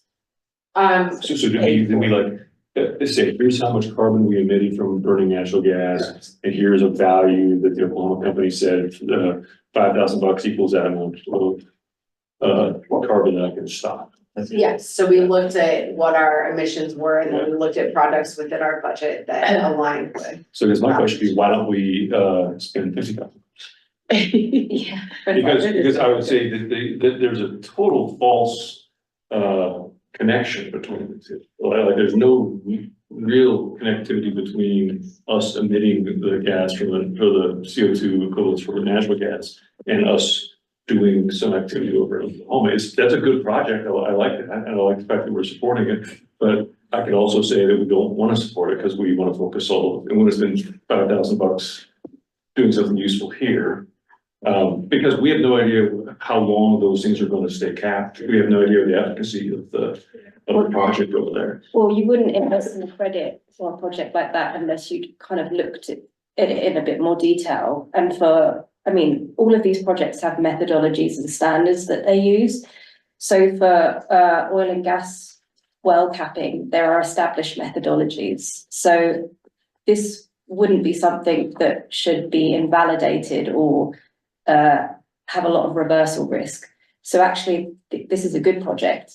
It looks like a good project, but I guess I've got a lot of suspicion about the protocols you're talking about. Yeah, totally. And I think that's there should be some, questioning and doubt because it's a very fragmented market. Yeah. And it's a market that's evolving. So all these standards and methodologies have taken a lot of time to be built up and to improve. But there's a lot of really good stuff happening. And I don't know if you're familiar with the ICBCM, the Core Carbon Principles. Yeah. So these are, if you pick a project with a CCP verification, then you can be pretty, assured that that is going to meet, high integrity standards. But it's an evolving market, but my point would be, and actually a caveat, because I do work in this space, but my point would be is that, you know, not pricing carbon has been the biggest market failure of one of the biggest market failures of all time. The carbon credit and offset market is probably one of the only ways that we can channel private finance into low carbon projects and put an effective price on carbon. So it's really important that we support this and make it better, but also question. Well, I mean, so, and full bias, I'm in this business too. Yeah. But I would say I would much rather spend money to remove the carbon in a confident way, as opposed to You mean, avoiding some other emissions, well, to physically remove it from the atmosphere. Like what? oh, so removals over avoidance, a Yeah. removal project over an Yeah, avoidance project. so for example, a biochar sort of application, but of course, there's the protocols for all that sort of thing are still in need of developing also. But something that you have a confidence that you know where it is, you can monitor it, Yeah, you can understand how it changes over time. Yeah. Just look the way you would, like you knew where the natural gas was before you burnt it. and there's a trend in the market right now that a lot of corporates, a lot of different organizations want to buy removal credits. They don't want to buy avoidance credits. That's kind of what I'm saying. Yeah, and so really it's just how we choose the projects. That But we- the flip side of this is the 5,000 and 50,000 sort of thing. Right. I feel like this is a charitable activity. That's how I would categorize this. And it's a good charitable activity. And I totally agree with you of putting a price point on activities that are externalized right now. I want to bring them internal. So that totally makes sense. And that's kind of one of the biggest values out of all of this work we've done around credits and offsets. And I do that because people interchange all those words, is that we've trained people to spend money on things. And so that's good. They're starting to put dollars into flow around these things. But whether or not those dollars are actually achieving what we want them to is the question that I'm raising up. And all of the carbon principles and all the verification protocols, what have you, there's a lot of them out there, but it's a house of cards. It is truly a house of cards. It's a bunch of private contracts. The only ones that really work, in my opinion, are regulated, short programs like a cap and trade, like an AB 32 in California. A compliance market Yeah. program. Yeah, because then you actually have a governing policy body that is limiting the total number and reducing the cap over time. Yeah, true. I think there are ways that you can kind of mitigate risks. You can definitely choose projects that are listed on some of the big established registries like Gold Standard. And Even- importantly, just choose projects like this one here, that we know who's doing something, what they're doing, and we feel good about it. So we know it's in this place, they're closing gas wells, which I can't believe that the state doesn't require them to do that, things like that. So that's all. Can I just want, sorry, but this is fascinating and I don't really know anything about this topic, but I was curious, like what our objective is of this conversation. Is it like, are we talking about like what we're gonna do regarding this for next year, or are we just trying to I align? mean, on it's how we all, feel about it? it's all like, let's learn and let's learn how to do Okay. better. I just wanted to make sure I kind of knew where we were coming at this from. And for me, it's learning what was going on, like I didn't know about those, so I really appreciate you putting those slides together. And I think that kind of what you're talking to, Nikki, the world is in this maturation process of figuring out how to do it. And so the real bad stories are where people were, I'm going to take money and I'm going to protect a forest, and allow the forest to grow in biomass. And of course, no money's ever made it down to that forest over now. Yeah, I've heard so many horror stories about this topic, but I'm not an expert on it. But I mean, this seems like a worthwhile project as well. So that's all good. Please continue. I just wanted to make sure I understood. Well, Well, no, you got about 2 minutes. I'm sorry, didn't mean to dig around. I've spoken to Tommy, I apologize. No, it's fine. I also think, on the compliance side, I mean, in the last COP, we've seen Article 6. I don't know if you know anything about Article 6, but I don't know anything specific. it means that countries can trade carbon credits. Good luck on the move. Oh, okay. What's that? You're Oh, we're all all going to Singapore. Next meeting in Singapore. I hear Singapore. That's what I said. Thank you very much. Thank you, Mark. Good luck. My point was just that now countries have an architecture whereby they can trade credits with each other called ITMOs. You know, we're talking about the voluntary and compliance market because this will be part of the compliance market space. But what it does is, what we'll see over time is a convergence between voluntary and compliance. And that will help weed out those poor credits in the marketplace because the compliance market sets those good standards and requirements. So I see the carbon credit market only getting better. I think it's good. One of the harms that I see is, I'll call Jen out on this thing, somebody like Jen who's sitting on the town board, right? And so she doesn't deal, you know, obviously sympathetic to sustainability topics. Doesn't deal with it every day, you know, it's just not her field. Yeah. And then we account for something on a 1-for-1. It's like, oh, well, we burn this much natural gas, and so now we'll go and offset it, use this word offset, or even the word credit, because both those words in there. And so somebody like Jen, very natural, would be like, well, heck, you guys want to spend all this extra money on this pool over here to change it to this unproven electric thing. Why don't I just buy some of these more handy little offsets over here? When there's really not a one-to-one. I don't like that. It's like paying a fee in lieu for affordable housing. Yeah. It's not like, we need the housing. Good. So you see his point. So my point is that Right. it's just a really natural thing to think of, but we don't have the accounting built to really make that work. But we've submitted a roadmap and targets to the UNFCCC. What's the one for towns and cities? Yes. Is it carbon disclosure project? No, the through The the race to net zero? race to net zero. So we've submitted our town transition plan to that UN body, and Does it depend on these offsets? no, so it's not reliant, it can't rely on offsets, they don't allow that through the SBTI. So you can't really, unless you're. SBTI has got all sorts of this stuff. I mean, I've built a ton of those plans, and those things are all based on people buying offsets and recs. Maybe a few for a short term or medium term, but in terms of a long-term strategy, you can't just do a long-term strategy full of offsets. It's just What you're dealing with here is an old curmudgeonly guy who's been through a little fraction of what you've done. And I'm like, there's a bunch of people. The big Well, you question, had to be that, I think it's right to have a certain level of doubt on this. I think you have to take responsibility and scrutinise the projects you pick. Yeah. And I think you have to go into the nth amount of detail. But there are ways of managing risk too. So carbon credit insurance is one. The town could take out insurance if it was worried about reversal or invalidation. So that's an option. And that would just give There's a buffer. one more word thing that I would be doubting. I'd be like, let's see the policy.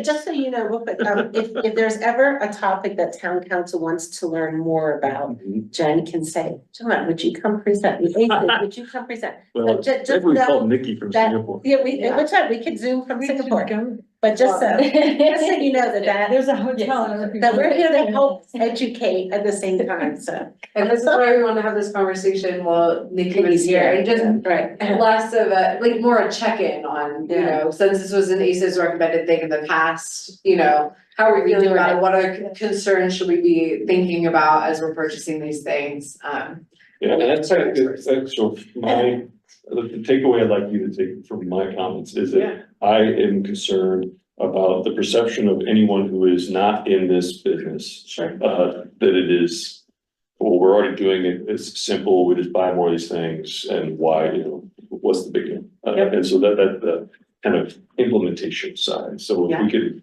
become, and tell you the truth, when we build a decarbonization plan, for the town, that would be another good time, which, by the way, Jan, is the way that you would deal with your question on the pool, is knowing what the pool contributes compared to everything else in the whole town, and what's the dollar per carbon reduction sort of value look like, you know, so you can prioritize which money's good where.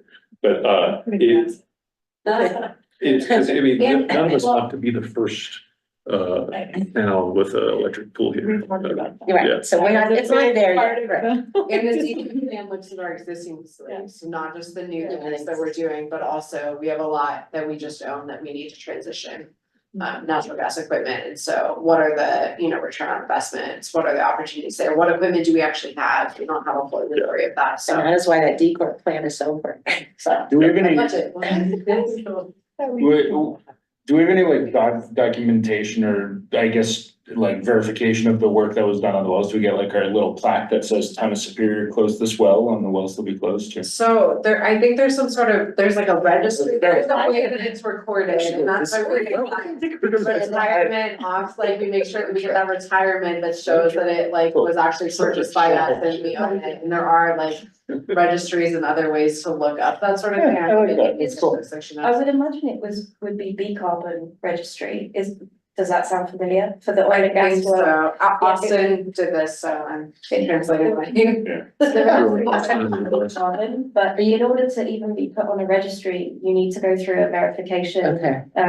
process, a validation and verification process. That was a question of curiosity, not doubt. It just sounded interesting to me. And no, I'm not driving to Oklahoma to take a picture of the wells. Collectively, we have vans that are. Yeah. We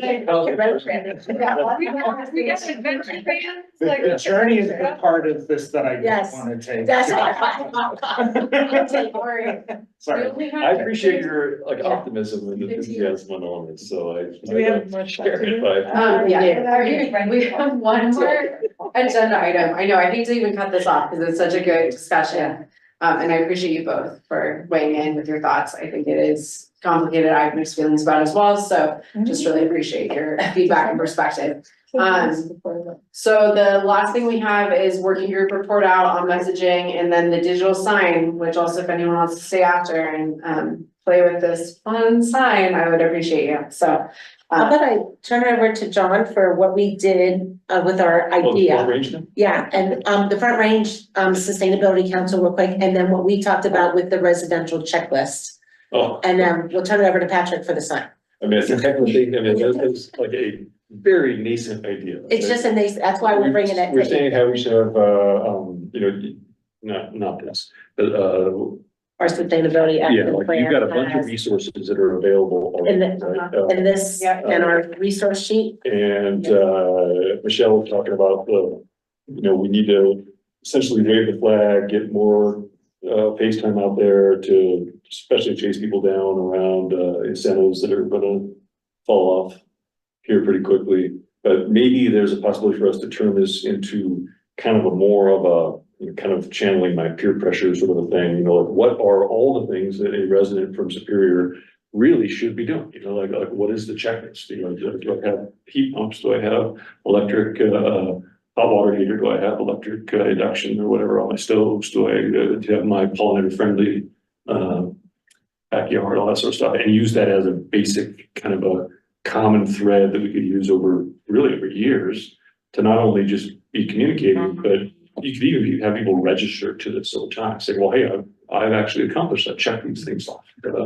And so it's just very early idea. I appreciate your jumping to say, yes, it's a good idea. But it could be a way for us to just provide a continuity and then have things like office hours or times here at the center or downtown for people to come by and talk about it. I feel like there's a campaign that needs to be had on miseducation or misinformation on things. Mythbusters. Yeah, just like the heat pump thing. Yeah. So like my There's house, a lot of people that will don't have, think they can have that here. my house will have 2 heat pumps or 2.5 heat pumps and 3 or 2 gas furnaces, just because my builder, who's a good buddy of mine, by the way, but doesn't trust it. He's like, no, we're doing it. So $30,000 extra, whatever. so the building community doesn't trust it, where Jim has one, and he does have electric backup for those -15-degree But days. yes, like the sharing of stories of what's his name, Peter, the Peter guy Rubric has Yeah. the passive house in over in Sagamore. Sagamore. Oh, yeah.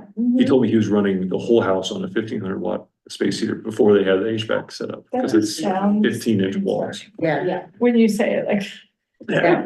But anyway, yes, having like a Mythbuster sort of thing, Yeah. that's a great idea. That would be a great Yeah. campaign. I love that idea. Yeah. And people with names attached, go talk Yeah. to Jen and Cam, they've got this thing. Yeah. Did you Gee, know? house. We did get the new house. Exciting. Congratulations. Oh, that's great. Thanks. That's I feel like someone took my life and You're in my neighborhood. took it out and dumped it out. Yeah.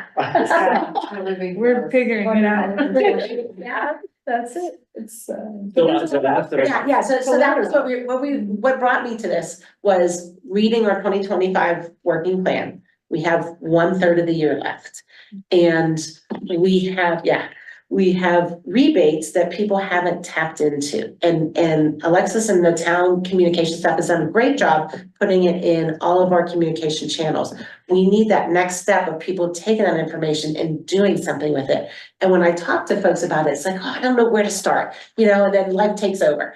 And we just keep kicking the can down the road. And so we wanted some way to capture what people are doing, show them a roadmap, a one-page roadmap of what they should be doing, and then feel good about the things that they're working on and checking off.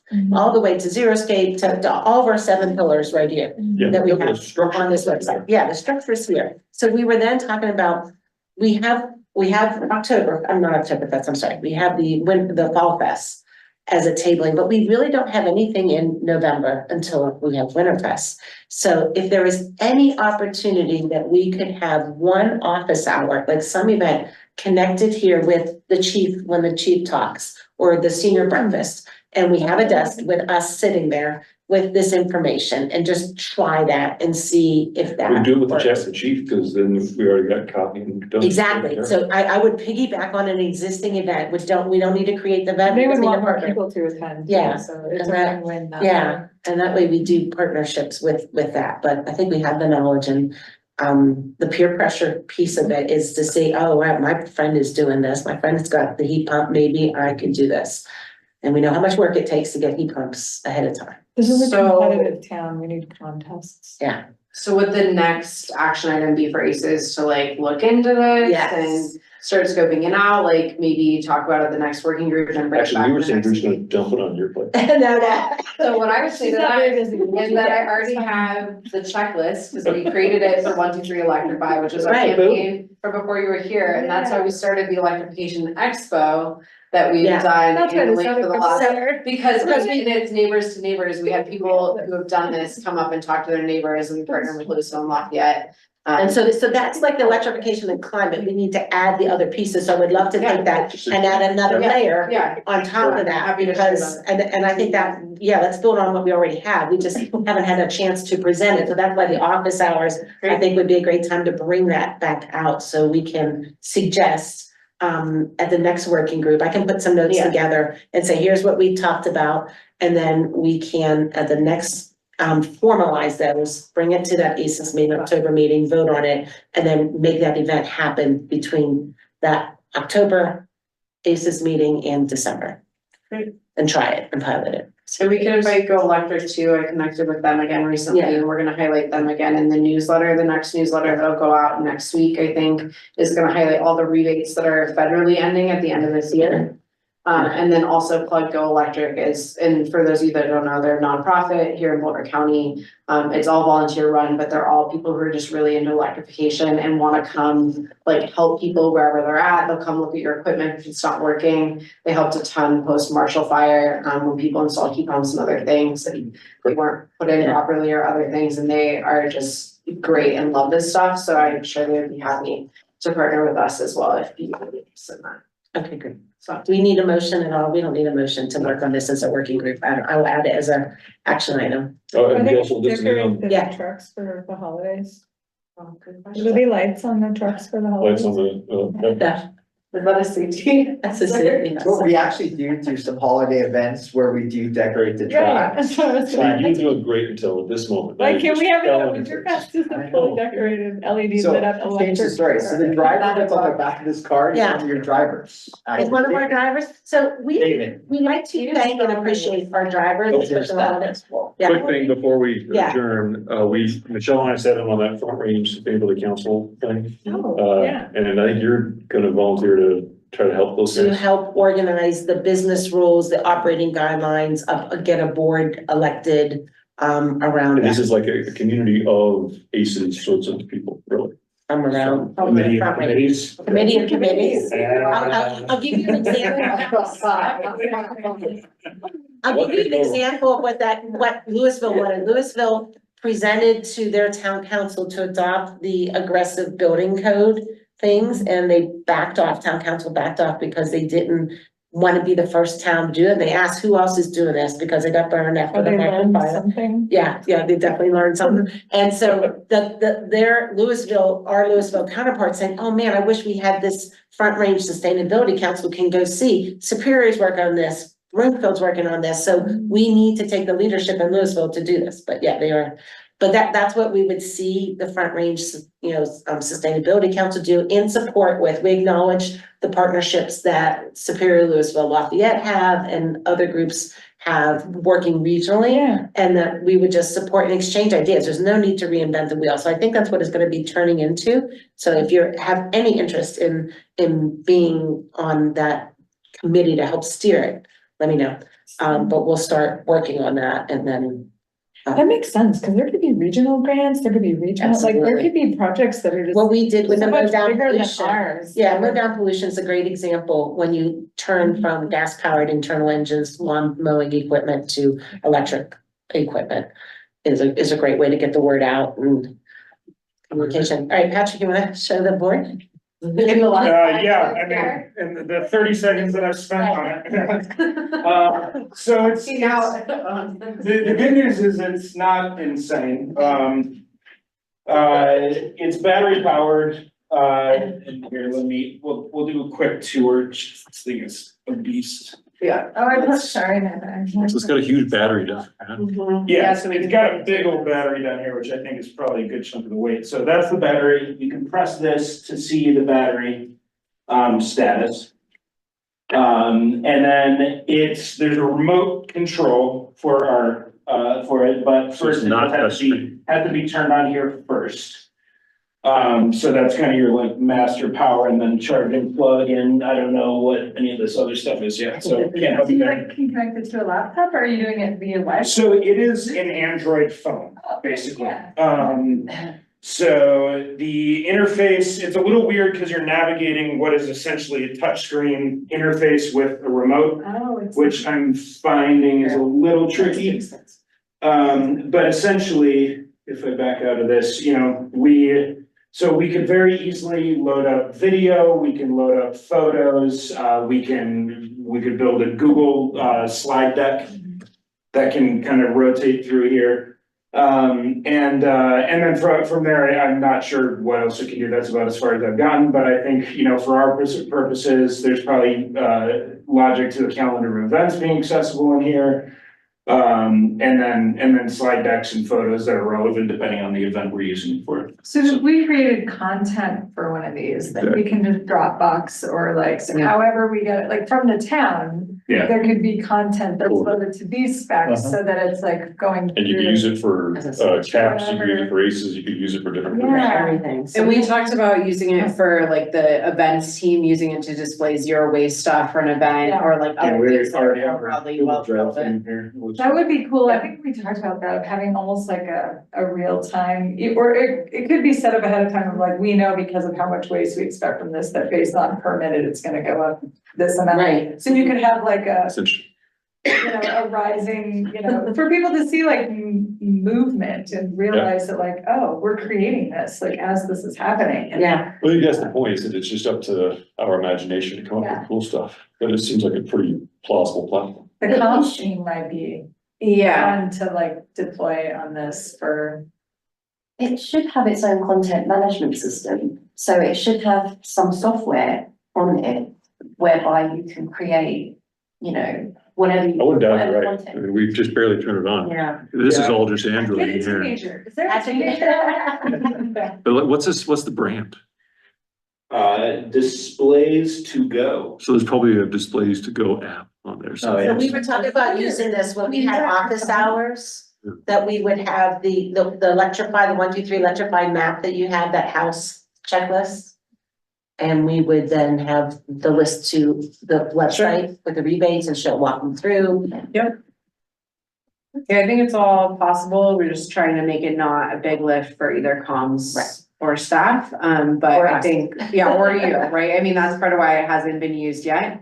But I think there's a lot of possibilities and now you can all see, Oh, Where's the See, thing? there's an app. in our office. You can manage it from You the can app. have, But I think I think the civic space is open to it, living there to be rolled out for events, to make it a little bit easier, but, we'll still need to verify that with events. It seems to be a little slow, which will be something to consider. We'll want to give Yeah. ourselves plenty of So time. we're not to watching load content. college football. I don't think we're watching college football, but it might be too early to tell. That I don't know. So I think for a limited time, this can live at the community center, if that's easier for Yeah. people to come see it. I think this would be easier to live it here. And then try to use it in our tabling event that we're talking about. So- Cannot live here permanently though. Right, So they can live here for a few weeks and then we'll figure it out. And then the complication is gonna be, it's quite heavy. right. I had to have our facilities person come bring it over, do that in my car. So that's a Did the little. battery come out to make it Yeah. lighter for two pieces? No, I didn't. Handle, so I assume you. It looks like the battery can, yeah, from the manual, it looks like the battery can be removed. And that might make it easier to transport. Yeah, Yes. well, and that's why civic space, they have the space for it there, Okay. and then that's a lot easier, we do have events downtown. Yeah. So that's kind of my proposed. All of, Place that you I'm could sure really you just referenced. live normally, but At least probably these never kinds of see business I decent. would- Yeah, I would love to take on the challenge, use this in our Three is. a office hour, Definition, it's like, pilot. that you should probably not ever say. that, How you we say- can- Yeah, so that would raise a question is what kind of process and time is needed in order to get a request and to get it back and forth and Gotcha. sort it Yeah, out. there's a piece of equipment that is saved from having to add. it. I know just enough Yeah, I about can that. go. so- Totally, yeah. So, It's actually the number one truck. So take a look at the number. So I think maybe an action item This is is to follow up on, This, on pieces related to this. Yeah. Downtown. Yeah. yeah, so he's the driver And of so we that would truck, need so to get this is this. David. That's awesome. So he runs basically 5 days a week in Louisville and Superior, so 4 in Louisville and then. That's fun. That's very. Yeah. Oh. Well, he's got his up the country truck and then too. Yeah. Yeah, he's a rock star, he's a. You can do something really The fact official. that, Right. you Yeah, guys. it's right. Does anybody have any questions on this or Something like suggestions? this with. Yeah, so there's this presentation, we want to fix the aspirations, Right, we wanna get the whole plate. Does it have to be that? Also, we're gonna have small containers. I'm sure we can We're gonna rearrange be it. more I careful, just just like the roll off and Okay. compactors, because that Alright, is. So we don't have like a set route. But we made progress, we got, Then we're Okay. Keep on doing what you're doing, keep growing. Madam Vice Go President, Vice Chair. Yeah, guys. Send Nikki. Totally agree. This is my last official is, You're vice chair. Vice You're vice chair. You know what, I keep Since wanting to Jim say left. Vice president. I don't really. Everybody wants to say that. Vice chair. So do I motion to adjourn? the meeting? We, Okay, motion to adjourn meeting. Oh, my goodness. second. I will fully vote for that. Can we- Yeah. Okay, did we get, who did it first? You did. I did it And I first. Yeah, seconded. Okay, Yeah, meeting adjourned, right? yeah. Awesome. And this Official. does mean that we need to elect a new vice chair. Yeah. So, No, I don't need to be vice you chair. know, everyone get excited Who, about that who's the person that possibility. you have recommendations? What kind of- to?